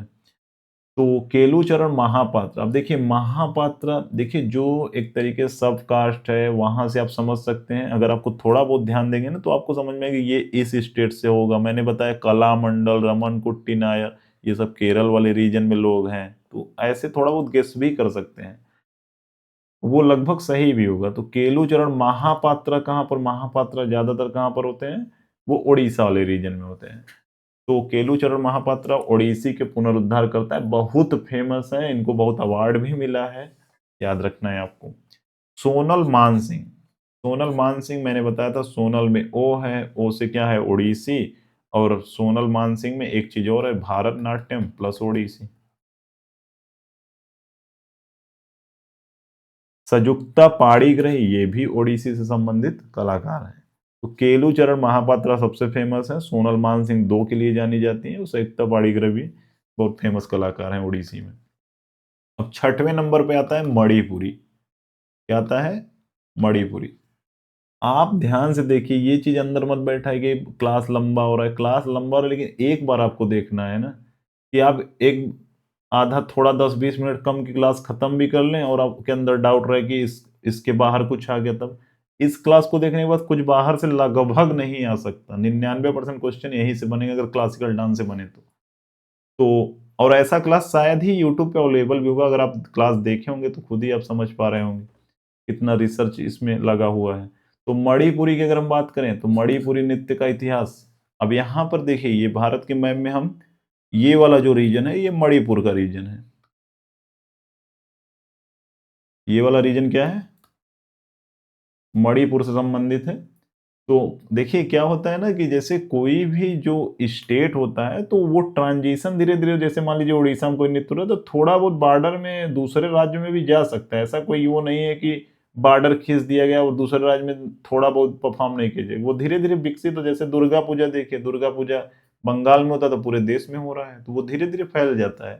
तो मेन कहाँ हो रहा है उसको आपको याद रखना है। इसलिए यहाँ पर यहाँ भी है, तो ऐसा नहीं अरुणाचल प्रदेश में होता होगा थोड़ा बहुत, लेकिन मेन कहाँ हो रहा है? मणिपुरी, तो मणिपुर में हो रहा है। तो इसकी जड़ें पूर्वोत्तर भारत के मणिपुरी राज्य में है। ये चीज आपको याद रखना है, मणिपुर से मणिपुरी याद रखना है। भक्ति मार्ग, अब ये सबसे ज्यादा क्यों फेमस है? क्योंकि भक्ति मार्ग प्योर भक्ति मार्ग पर आधारित है। यह मुख्य रूप से वैष्णव मत पर आधारित है। किस पर आधारित है? वैष्णव मत पर, जिसमें राधा और कृष्ण की रासलीला को दर्शाया जाता है। अब आपने इस समय जैसे आप शादी या विवाह में जाते होंगे तो आपने देखा होगा कि अब राधा कृष्ण वाला जो डांस होता है वो बहुत ज्यादा फेमस हो गया है नॉर्थ इंडिया में, हर एक जगह लगभग देखने को मिलता है। तो उसी राधा कृष्ण जो डांस होता है उसको हम क्या कहते हैं? रासलीला कहते हैं। तो ये किस पर आधारित होता है? ये वैष्णव मत पर आधारित होता है। ये चीज आपको याद रखना है। अब वैष्णव मत से ही कृष्ण, यानी कि जो वैष्णव मत यानी जो वैष्णव संप्रदाय के लोग हैं वो किसकी पूजा करते हैं? तो विष्णु की पूजा करते हैं, कृष्ण की पूजा करते हैं। तो इसी प्रकार आपको याद रखना है। तो भक्ति मार्ग से संबंधित है और वैष्णव मत पर आधारित है और इसमें रासलीला को दर्शाया जाता है। यहाँ पर रासलीला आपके सामने चल भी रही है। अब लाई हराओबा क्या है? मणिपुर का एक बहुत फेमस त्योहार है, बहुत फेमस फेस्टिवल है। तो मणिपुर का एक सबसे प्राचीन उत्सव लाई हराओबा है, या लाई हरोबा बोल सकते हैं, जिसे मणिपुरी नृत्य का आधार माना जाता है। अब कभी पूछे कि मणिपुरी नृत्य का आधार क्या है, तो वो लाई हरोबा है। देखिए बहुत सारे क्वेश्चन क्या होते हैं ना, ऑप्शन पे डिपेंड करते हैं। अब मान लीजिए पूछे कि आधार क्या है, वो ऑप्शन में नाट्य शास्त्र लिखा तो नाट्य शास्त्र ही आप मार्क करेंगे ना। यहाँ पर दिया होगा लाई हरोबा का फेस्टिवल दिया हुआ है ऑप्शन में, तो आप लाई हरोबा मार्क करेंगे। तो यह मणिपुरी का सबसे प्राचीन उत्सव है जिसे मणिपुरी नृत्य का आधार माना जाता है। अर्थ क्या होता है इसका? लाई हरोबा देवताओं का आमोद प्रमोद, आमोद प्रमोद मतलब एक तरीके से हर्ष उल्लास खुशी के बारे में बात होती है। तो देवताओं का आमोद प्रमोद इसमें होता है। तो रासलीला कभी पूछे किससे संबंधित है? मणिपुरी से संबंधित है। अब महाभारत और रामायण का जो कथा किसमें चल रहा है? वो चल रहा था कथकली में। तो मणिपुरी नृत्य कोमलता, शालीनता, शक्ति भाव का प्रतीक है, भक्ति भाव का प्रतीक है। अब रासलीला जब होगा तो उसमें आप समझिए शालीनता भी होगी, कोमलता भी प्रकट होगी, बहुत लय में डांस करते हैं, एक फॉर्म भक्ति को दिखा ही रहा है क्योंकि राधा कृष्ण वहां पर है। तो भक्ति मार्ग से संबंधित है, याद रखना है। शालीनता अन्य शास्त्रीय नृत्यों के विपरीत क्या होता है? जैसे और शास्त्रीय नृत्य में क्या है, तो पैर एक तरीके का धा धिन धा, यहाँ पर देखेंगे पैर पटकते हैं, लेकिन इसमें क्या होता है बहुत ही कोमलता से पैर को चलाया जाता है। वो चीज आपको नहीं सुनाई देगा, धन धिन धा ये सब नहीं होगा। तो अन्य शास्त्रीय नृत्य के विपरीत इसमें क्या होगा, शरीर के झटके यानी जो जर्क या पैरों की भारी आवाज नहीं होती। नर्तक के पैर बहुत कोमलता से जमीन पर पड़ते हैं, यहाँ पर आप देख भी रहे होंगे। एक चीज और इसमें क्या है कि सर्पिल गति, इसमें शरीर की जो गति होती है अंग्रेजी के 8 के आकार और लहरदार सर्पिल होती है। तो यानी जब घूमते हैं तो लगभग वो ये जो हाथ का एक्सप्रेशन एक ऊपर है एक नीचे है, तो इससे 8 बनता दिखाई देता है। तो इसलिए हमको कहते हैं कि सर्पिल गति में कभी पूछे कि किस अक्षर के लहरदार दिखाई देता है, तो वो 8 के आकार का दिखाई देता है। भाव की बात करें, भाव ऑलरेडी मैंने पहले बताया कि रासलीला में भाव कैसा होगा, एकदम शांत कोमलता वाला भाव होगा। तो चेहरे के हाव भाव बहुत गहरे नहीं होते बल्कि पूरे शरीर भक्ति और शांति का संदेश देता है। किसका संदेश देगा? भक्ति और शांति का। इसमें केवल पूरा चेहरा नहीं होगा, चेहरे के हाव भाव बहुत गहरे नहीं होते, लेकिन पूरा शरीर ही ऐसा होगा ना, ऐसा महसूस होगा कि वो भक्ति और शांति एकदम मतलब कोमलता का भाव आपको प्रकट होगा। राधा कृष्ण के देखेंगे तो कैसा महसूस होगा? कोमलता तो महसूस ही होगा। तो यह नृत्य भक्ति और शांति का संदेश देता है। अब मणिपुरी नृत्य में कभी अगर पूछ लिया जाए वेशभूषा के बारे में, नॉर्मली कभी पूछा नहीं गया लेकिन पीसीएस सोशल लेवल में पूछा गया है। तो ये कभी रील भी वायरल हुआ था, आप देखे होंगे कि मणिपुरी का कोई विवाह था उसमें एक रील वायरल हो गई थी। इसी प्रकार से वो जो दुल्हन थी ड्रेस पहने हुई थी। तो ये जो ड्रेस है ये सिलेंडर आकार का जो ड्रेस होता है, तो उसको हम क्या कहते हैं? कोमिल कहा जाता है। क्या कहा जाता है? कोमिल, पोटलोई। इंग्लिश में क्या होता है? नॉर्मली स्कर्ट ही बोलते हैं लेकिन एक नाम दिया गया है, कोमिल कहा जाता है। क्या कहा जाता है? कोमिल या पोटलोई कहा जाता है। अब इस पर एक देखेंगे जड़ी, यानी एक तरीके से उस पे कांच की और सोने चांदी के धागों के बारीक काम होता है। यानी सोने चांदी के धागे मतलब सोना का धागा उसमें नहीं होता, उसमें मे भी होता होगा लेकिन नॉर्मली हम मेरे हिसाब से वो कलर ऐसा होता है ना कि वो सोने और चांदी की तरह चमकता होगा धागा, उस हिसाब से होगा। तो छोटे शीशे और सोने चांदी के धागों का बारीक काम इसमें होता है, जो नाचते समय क्या होता है? चमकता है। कोमिल क्या होती है? मखमली बेलनाकार स्कर्ट होती है। क्या होगी? मखमली बेलनाकार स्कर्ट होगी, दुनिया में सबसे अलग वेशभूषा है। ओढ़नी की अगर हम बात करें तो सिर पर पहनी जाने वाली होती है। तो ये ओढ़नी आपके सामने ओढ़नी ओढ़ के नाचू, वो तो गाना आप सुने होंगे। तो ओढ़नी तो लड़कियां तो जानती होंगे ओढ़नी किसको कहते हैं, और लड़के भी जानते ही होंगे जहां तक है। सिर पर पहनी जाने वाली सफेद पारदर्शी रेशमी होती है। अब मणिपुरी नृत्य संगीत और वाद्य यंत्र के बारे में थोड़ा समझते हैं। तो इसमें पुंग होता है। पुंग क्या होता है? देखिए, ये आपके सामने नॉर्मली अपने यहाँ क्या होता है, नॉर्थ इंडिया में देखेंगे तो तबला बहुत ज्यादा फेमस है, लेकिन वहां पर उसी आकार का एक जो मतलब एक तरफा ढोलक यहाँ पर देख रहे हैं, दोनों तरफा होता है, तो उसको हम पुंग कहते हैं। एक ताल वाद्य यंत्र है जो पीटा जाता है। तो एक मणिपुरी नृत्य का मुख्य वाद्य यंत्र क्या होता है? यही पुंग होता है। पुंग चोलम में नर्तक। अब एक मणिपुरी में डांस फॉर्म मैंने एक बताया, फेस्टिवल लाई हरोबा, लाई हरा ओबा, जो मणिपुरी नृत्य का आधार है। अब एक क्या होता है? पुंग चोलम होता है। तो पुंग चोलम, पुंग से मतलब ऑलरेडी एक क्या इंस्ट्रूमेंट है। अब पुंग चोलम में नर्तक ड्रम बजाते हुए करतब दिखाते हैं। अब यहां पर ये सामने बंदा जो दिख रहा है, ड्रम भी बजा रहा है और करतब भी दिखा रहा है, तो इसको हम पुंग चोलम कहते हैं। तो आपको पुंग याद रखना है, किससे संबंधित है? मणिपुरी डांस फॉर्म में एक एक तरीके से इंस्ट्रूमेंट है, वाद्य यंत्र है, ताल वाद्य यंत्र है जो बजाया जाता है। पेना क्या है? पेना भी जैसे अपने यहाँ आप देखेंगे वायलिन होता है, वहां भी उसी प्रकार का एक इंस्ट्रूमेंट बनाया गया है, तो मणिपुरी में पेना का प्रयोग किया जाता है। अब पेना से आपको याद रखना है, बेना, बेना किससे बनता है? बांस से। बेना जानते होंगे जो हवा के लिए होता है, तो बांस से बनता है। तो उसी प्रकार पेना भी यहाँ बांस से बनाया हुआ एक वाद्य यंत्र है जो मणिपुर में होता है। गायन की अगर बात करें तो गायन, इसमें गीत गोविंद के छंद गाए जाते हैं। तो गीत गोविंद के छंद गाए जाते हैं। गीत गोविंद को लिखा किसने है, ये कि बुक भी, बुक और ऑथर में पूछा जाता है कि गीत गोविंद को किसने लिखा है, तो वो जयदेव ने लिखा है। जयदेव ने क्या लिखा है? गीत गोविंद लिखा है। तो यहाँ पर देव है, यहाँ पर गोविंद है, उसी प्रकार से याद रखना है कि जय देव गीत गोविंद। यहाँ पर एक बुक भी रखी हुई है, ये मणिपुरी की स्लाइड है। देखिए इमेज ध्यान रखेंगे तो बहुत सारी चीजें आपको याद रहेंगी। तो मणिपुरी संगीत भक्ति और भाव को जगाता है, बस इतना इसमें जानने की जरूरत है। कुछ चीजें, एक तो फेमस जो व्यक्ति हैं, जैसे गुरु बिपिन सिंह बहुत ज्यादा फेमस है मणिपुरी में, तो ये नाम याद रखिएगा कि मणिपुरी नृत्य का जनक किसको कहा जाता है, तो गुरु बिपिन सिंह को कहा जाता है। बहुत फेमस पर्सनालिटी है। जो इंसान पुनरुद्धार कर रहा है, जो इंसान उसमें बहुत बड़ा काम कर रहा है, डांस फॉर्म को आगे बढ़ा रहा है, तो वो उसका नाम तो एकदम जरूरी है याद रखना। तो मणिपुरी नृत्य का जनक किसको माना जाता है? गुरु बिपिन सिंह को माना जाता है। ये आधुनिक पहचान इन्होंने दिलाई है। अब ये यहाँ पर चार बहनें बहुत फेमस हैं, झावेरी बहनें इनको कहा जाता है। तो नयना, रंजना, दर्शना, सुवर्णा। नाम बाई चांस आपको याद नहीं है, कोई दिक्कत नहीं, लेकिन ये याद रखिएगा झावेरी बहनों का संबंध किससे है? मणिपुरी डांस से संबंधित है। तो नृत्य को अंतर्राष्ट्रीय स्तर पे इन्होंने मशहूर किया है, ये आपको याद रखना है। इसमें 5 प्रकार की रासलीला होती है। मणिपुरी में रासलीला चल रहा है, रासलीला में भी 5 प्रकार है, तो ये आपको याद रखने की जरूरत नहीं है। ये याद रखिएगा 5 टोटल कितने प्रकार के होते हैं? 5 प्रकार के। महारास, बसंत रास, कुंज रास, नित्य रास, दिवा रास। तो कितने प्रकार के 5 रासलीला है? 5 प्रकार के। बस आपको 5 याद रखना है बस।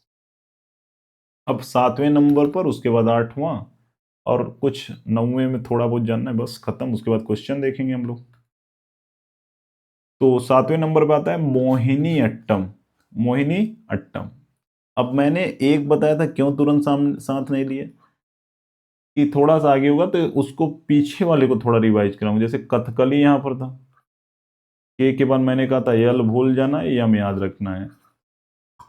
तो के से कथकली था, उसमें कथा और कला दोनों था। उसमें कला मंडल हमने देखा था, कलामंडल और एक नायर, दो जो नाम होते हैं वो हमेशा केरल वाले रीजन में आएंगे। तो यहाँ पर कथकली हमने देख चुके हैं, उसमें महाभारत और जो रामायण से संबंधित वहां पर कथा चल रहा था। और हम मोहिनी अट्टम को अब देखेंगे। तो मोहिनी अट्टम भी केरल में ही परफॉर्म किया जाने वाला नृत्य है। ये मोहिनी अट्टम किससे संबंधित है? तो भगवान विष्णु का एक रूप इन्होंने धारण किया था। भस्मासुर का हमने नाम सुना होगा। भस्मासुर को इन्होंने भस्म करने के लिए वो चीज़ रूप धारण किया था मोहिनी का। और मोहिनी एक तरीके से बहुत ही सुंदर डांस भगवान मतलब रूप धारण करके कर रहे थे। और जैसे ही अपना एक तरीके से हाथ ये ऊपर रखते हैं, वो भी रखता है देखकर, तो उसी समय भस्म हो जाता है, क्योंकि उसको वरदान था कोई मार नहीं सकता, तो इसलिए इन्होंने मोहिनी का रूप धारण किया था। तो उसी से ये डांस फॉर्म भी निकला हुआ है। तो मोहिनी जादूगरनी यानी विष्णु का रूप है। यह एकल महिला नृत्य है, यानी एक व्यक्ति करेगा। नॉर्मली आप देखेंगे ओडिसी में कई लोग थे, तो यहाँ पर क्या होगा, एकल महिला नृत्य है। ज्यादातर ये डांस फॉर्म एकल ही होते हैं क्लासिकल में। कहीं कहीं ज़्यादा भी होते हैं, ऐसा नहीं है, वो डिपेंड करता है कहाँ पर परफॉर्म हो रहा है उसी बेस पे। तो ये कभी पूछा भी नहीं जाएगा कि एकल होगा या बहुत सारे लोग होंगे, बस सामने है कुछ इंपॉर्टेंट है तो मैं बता रहा हूँ। यह एक एकल महिला नृत्य है। मोहिनी भगवान विष्णु का रूप है, याद रखिएगा ये चीज। अब मोहिनी अट्टम में विशेषता क्या है? ये लास्य शैली है। लास्य शैली, अब मैंने बताया था शुरू में दो डांस शैली होती है, एक लास्य होता है, एक तांडव होता है। क्या होता है? तांडव। तांडव शिव से संबंधित है, लास्य पार्वती से संबंधित है। तो लास्य शैली में क्या होगा, एक तरीके से कोमल और सुंदर गतियां होंगी। अब जो वैसे आप देखेंगे अपने समाज में, तो जो पुरुष होते हैं थोड़ा सा क्रोध ओरिएंटेड हो, जल्दी गुस्सा कर लेते हैं, लेकिन जो महिलाएं होती है वो थोड़ा सा कम गुस्सा करती हैं, तुलनात्मक रूप से। कोई इसमें हर्ट नहीं होगा कि ऐसा कैसे कह दिए सर। तो लास्य शैली कोमल और सुंदर गतियों के लिए जाना जाता है। वेशभूषा की बात करें तो इसमें सफेद या ऑफ वाइट साड़ी जिस पर सुनहरी बॉर्डर होती है, ये चीज याद रखिएगा। ये जो बॉर्डर होती है इसी को हम कसबू कहते हैं। क्या कहते हैं? ये जो बॉर्डर आपको दिखाई दे रहा है इसको हम क्या कहेंगे? कसबू। तो याद रखिएगा कसबू कहा जाता है। तत्व क्या है? वायु। एलिमेंट क्या है इसमें? एयर, यानी वायु एलिमेंट है। हमने बताया था कुचिपुड़ी में क्या था? कुचिपुड़ी में स्थिरता जमीनी स्तर को दिखा रहा था, तो वहां पर जमीन था, अर्थ था। उसके बाद हमने ओडिसी देखा था। ओडिसी, ओडिशा किससे संबंधित था? जल से संबंधित था। और ये मोहिनी अट्टम किससे संबंधित है? वायु से संबंधित है। तो यहाँ आप मैप में देखेंगे, यहाँ पर एक तरीके से पवन चक्की ज्यादा लगी होती है, तो यहाँ वायु से संबंधित हो गया। अब मान लीजिए उड़ीसा, उड़ीसा एकदम जल के करीब है तो आंध्र प्रदेश भी, लेकिन एक तरीके से याद करने का तरीका है। तो वो उड़ीसा एकदम पास है, उसके नदी के पास है, जल से संबंधित, उसमें तरलता होती है। और कुचिपुड़ी अर्थ से संबंधित है, क्योंकि मान लीजिए कुचिपुड़ी एकदम अर्थ पे हो रहा है तो अर्थ से संबंधित हो जाएगा।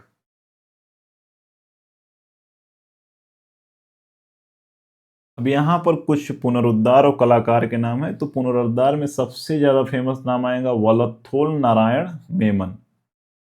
क्या नाम है? वलथोल नारायण मेमन और वी एन मेमन।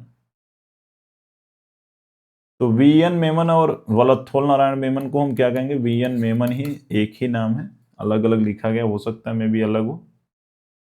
वैसे आप वी एन मेमन याद रखिएगा बस। क्या नाम है याद रखना है? V N Memon. प्रमुख कलाकार की अगर बात करें तो सुनंदा नायर बहुत ज्यादा फेमस है मोहिनी अट्टम में। कलामंडल कल्याणी कुटी अम्मा, इसमें क्या है? कलामंडल कल्याणी कुटी अम्मा।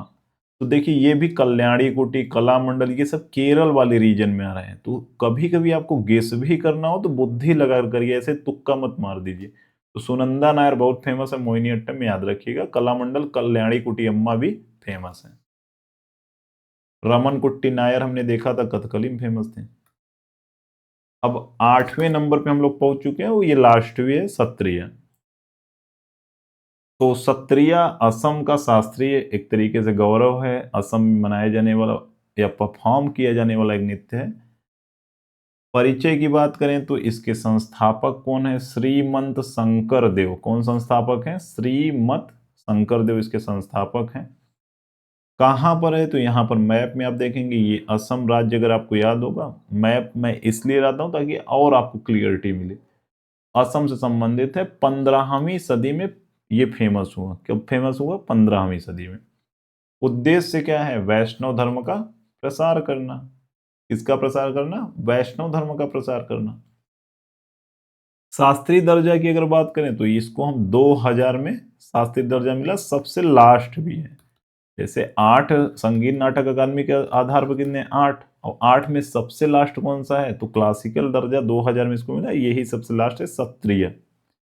संगीत नाटक अकादमी द्वारा ये चीज दिया गया, 2000 में दर्जा दिया गया, भारत का 8वां शास्त्रीय नृत्य है।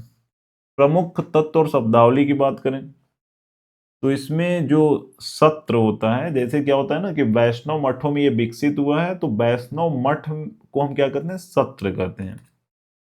तो उसी से इसलिए इसका नाम क्या हो गया, सत्र से सत्रिया बन गया। तो कहां पर विकसित हुआ है, तो वैष्णव मठों में विकसित हुआ है, वैष्णव मठ को हम सत्र कहते हैं और इसीलिए इसका नाम सत्रिया हो गया है। अंकिया नाटक इसमें बहुत ज्यादा फेमस है। एक अंकी नाटक होता है, जैसे नाटक होगा फिर डांस फॉर्म होगा फिर नाटक होगा, तो एक अंकी नाटक चलता है। एक अंकी नाटक किसके द्वारा ये रचित है, अंकी एक अंकी नाटक तो शंकर देव के द्वारा रचित है, जो 15वीं सदी में इस डांस फॉर्म को विकसित किए हुए हैं। और ब्रजावली भाषा कौन सी होती है, ब्रजावली भाषा होती है। तो वैष्णव मत से संबंधित है, कृष्ण एक तरीके विष्णु कृष्ण संबंधित है, तो ब्रज भाषा आपको याद रखना है उसमें। अब एक शब्दावली है भोकोट, किसको कहते हैं, देखिए शब्दावली जब पूछ लेता है ना मैक्सिमम लोग कर नहीं पाते। तो पुरुष भिक्षु जब नाटक करते हैं, यानी पुरुष जो भिक्षा मांगने वाले पुरुष नाटक करते हैं, तो उसको भोकोट कहते हैं।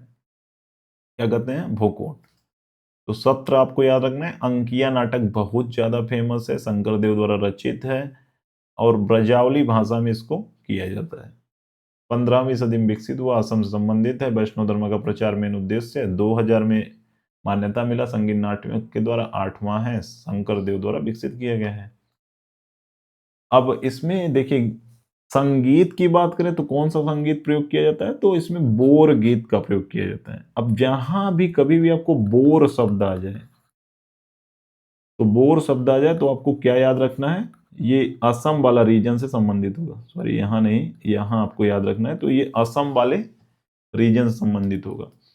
तो सत्रिया नृत्य में गाए जाने वाले जो नृत्य हैं उसकी रचना किसने की है, तो शंकर देव और माधव देव ने की है। एक अंकीय नाटक किसने लिखा है, शंकर देव ने लिखा है। किस एक अंकीय नाटक किसमें परफॉर्म किया जाता है, किस माध्यम में, ब्रजावली में परफॉर्म किया जाता है। तो सत्रिया नृत्य में गाए जाने वाले जो नृत्य है वो कौन सा है, वो बोर गीत है, याद रखना है आपको।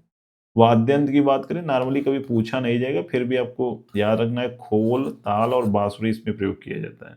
बहुत कठिन कभी पूछा जाए, फालतू क्वेश्चन बना दे तो सब पूछा जा सकता है, लेकिन उसमें पूछे ये जरूरी है, बोरगीत आपको याद रखना है और शंकरदेव माधवदेव याद रखना है। वेशभूषा की बात करें तो असम के पारंपरिक पाट सिल्क और मूंगा सिल्क का प्रयोग किया जाता है, ये भी कभी लगभग पूछा नहीं जाएगा। पुरुषों में क्या है, इसमें आप पगड़ी देखिए लगा हुआ है, चादर बने हुए हैं, धोती बने हुए हैं। महिलाओं में क्या है, ये हाथ की जो कला हुई है तो उसको हम क्या कहेंगे, धूरी।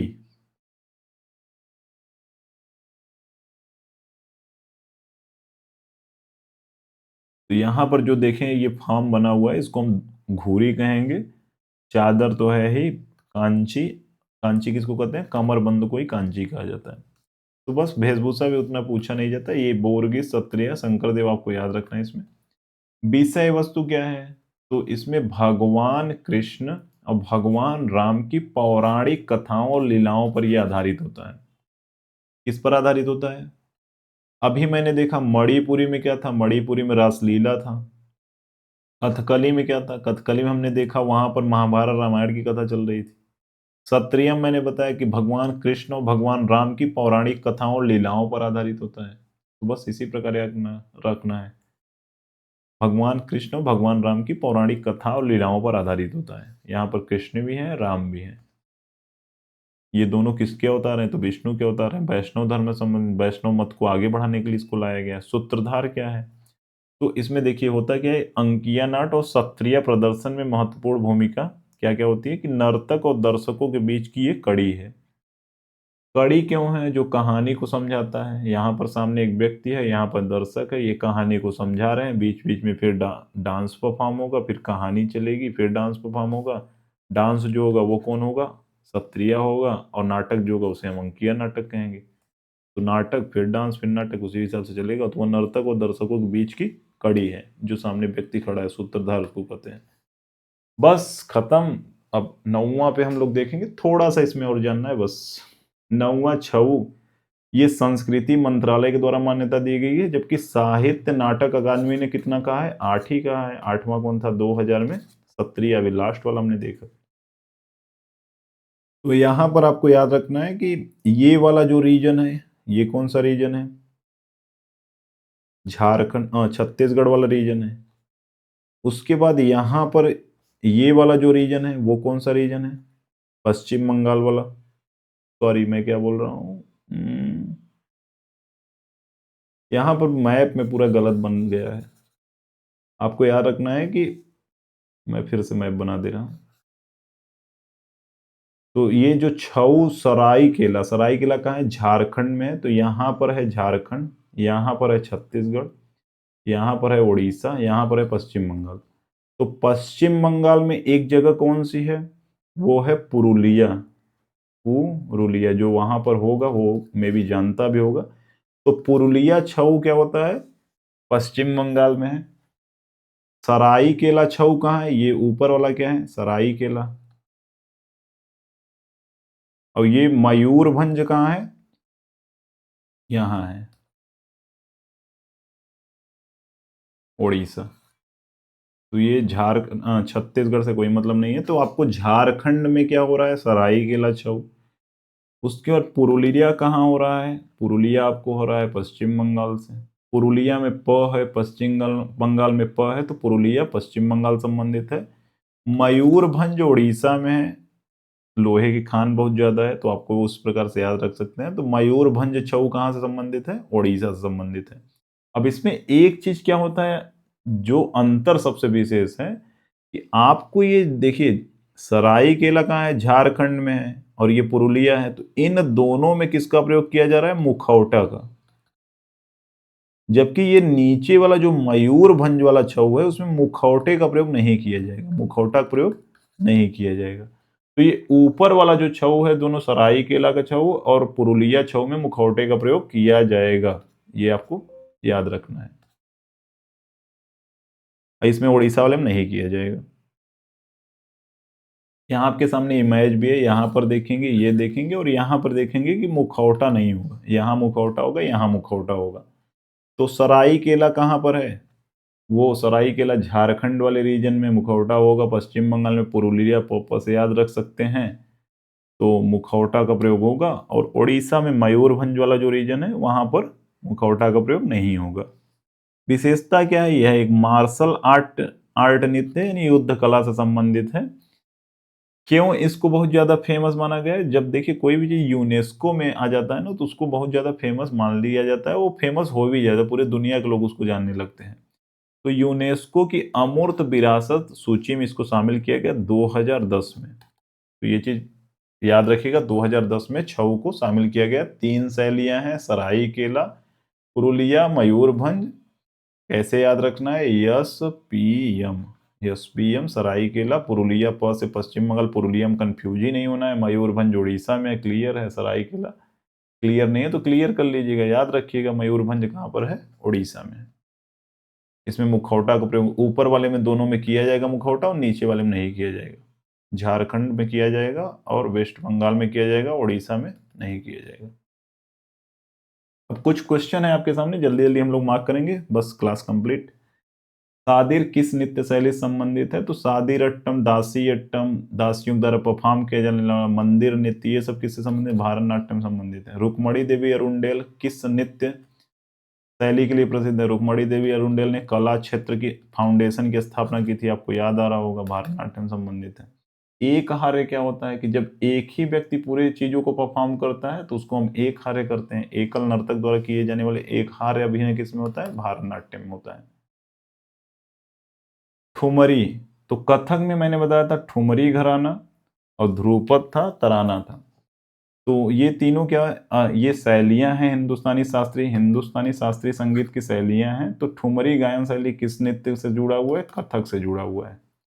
फिर कथकली किस भारतीय शास्त्रीय नृत्य में चेहरों के रसों, यहाँ पर देख नवरस के लिखा भी गया है, तो चेहरों के रसों को प्रदर्शित करने के लिए आंखों और भौं की गति का महत्वपूर्ण किया जाता है। आपको वो इमेज याद आ रहा है कथकली वाला, जिसमें ये पूरा पूरा हरा कलर का वो एक्सप्रेशन था, हरा लाल और काला, वो कथकली से संबंधित है। लेकिन में से कौन सा नृत्य केरल का शास्त्रीय नृत्य है? तो ओडिसी होगा नहीं, यक्षगान कर्नाटक, कुचिपुड़ी होगा नहीं, कथकली किससे संबंधित है? केरला से संबंधित है। कुचिपुड़ी, ये सब क्वेश्चन पूछे गए हैं और इससे कठिन मतलब कुछ भी बनेगा फिर भी आप कर लेंगे। कुचिपुड़ी नृत्य की उत्पत्ति भारत के किस राज्य में हुई है? कुचिपुड़ी पूड़ी, पूड़ी किसको चढ़ानी है? आधी पूड़ी किसको चढ़ानी है? आंध्र प्रदेश। आधी पूड़ी किसको चढ़ानी है? तो आधी से आपको याद रखना है आंध्र प्रदेश। भगवान को चढ़ानी है, कृष्ण को चढ़ानी है। किस नृत्य में नर्तक पीतल की थाली के किनारे पर पैर रखकर करते हैं नृत्य? वो कौन सा होगा? कुचिपुड़ी। अब आपको याद भी आ रहा होगा, उसको हम क्या कहते हैं? तरंगम कहते हैं। क्यों तरंगम कहते हैं? मैंने बताया था थाली में पानी है, जब नाचेंगे तो उसमें तरंग चलेगा, इसलिए तरंगम कहते हैं। भामाकल्पम क्या था? जो नाटक चलता है कुचिपुड़ी में, उसको भामाकल्पम कहते हैं। केलुचरण महापात्रा ओडिसी के पुनरुद्धार के लिए जाने जाते हैं। त्रिभंग मुद्रा किस नृत्य शैली की पहचान है? तो त्रिभंग मुद्रा कथकली में होता है? बिल्कुल नहीं होता। कुचिपुड़ी में होता है? बिल्कुल नहीं होता। भारतनाट्यम में भी नहीं होता। ओडिसी में होता है। अब शायद देखिए, मैंने भारतनाट्यम में शायद बताया था कि त्रिभंग होता है उसमें, लेकिन मार्क जब देखिए क्वेश्चन यूपीएससी जब मार्क जो किया है आपको वही करना है। तो आप जब भी त्रिभंग मुद्रा पूछा जाएगा तो आपको ओडिसी ही मार्क करना है। त्रिभंग कहाँ कहाँ होता है? एक पैर होगा, एक कमर होगा, एक गर्दन होगा। मणिपुरी में झावेरी बहने, झावेरी बहने किस शास्त्रीय नृत्य शैली से संबंधित हैं? तो मणिपुरी संबंधित हैं। जंगोई भारतीय शास्त्रीय नृत्य के निम्नलिखित में से किस रूप की एक प्रमुख शैली है? तो मणिपुरी की एक शैली कौन सी है? जंगोई, याद रखिएगा। मोहिनी अट्टम किस राज्य से संबंधित है? अब इसका आंसर आप देंगे कमेंट में। सत्रिया को संगीत नाटक अकादमी के द्वारा शास्त्रीय नृत्य के रूप में किस वर्ष मान्यता मिली? 2000 में मिली। शंकर देव ने 15वीं शताब्दी में किस नृत्य शैली को पेश किया? शंकर देव ने सत्रिया को पेश किया। इसका आंसर तो मैं बताऊं, मोहिनी अट्टम किस राज्य से संबंधित है? तो केरल होगा। आगे का आंसर आप बताएंगे। नाट्य शास्त्र के रचयिता कौन है? और संगीत नाटक अकादमी के अनुसार जीडी में क्वेश्चन पूछा गया था, भारत में कितने शास्त्रीय नृत्य हैं? यहाँ 8 भी है, 9 भी है। तो इस दोनों का आप कमेंट करके आंसर बताएंगे। बस क्लास कंप्लीट होता है। मिलते हैं नेक्स्ट वीडियो में। टेलीग्राम पे इसका पीपीटी मिलेगा, एक बार आप जरूर रिवाइज करिएगा। जिस दिन क्लास करिए उसके बाद रिवीजन करेंगे, तभी आपका कॉन्फिडेंस बूस्ट होगा। बस मिलते हैं नेक्स्ट वीडियो में। Thank you, thanks for watching. Channel को सब्सक्राइब करना मत भूलिएगा। एक बार चैनल आपके हाथ से चला जाएगा फिर आप खोजेंगे, हो सकता है कि एग्जाम तक आपके सामने ना आए, तो आपका बहुत सारा लॉस हो सकता है, क्योंकि जो भी कंटेंट है वो रिसर्च बेस पे है। एक कंटेंट अपने आप में कंप्लीट है, कुछ अलग से देखने की जरूरत नहीं है। मिलते हैं नेक्स्ट वीडियो में। Thank you, thanks for watching.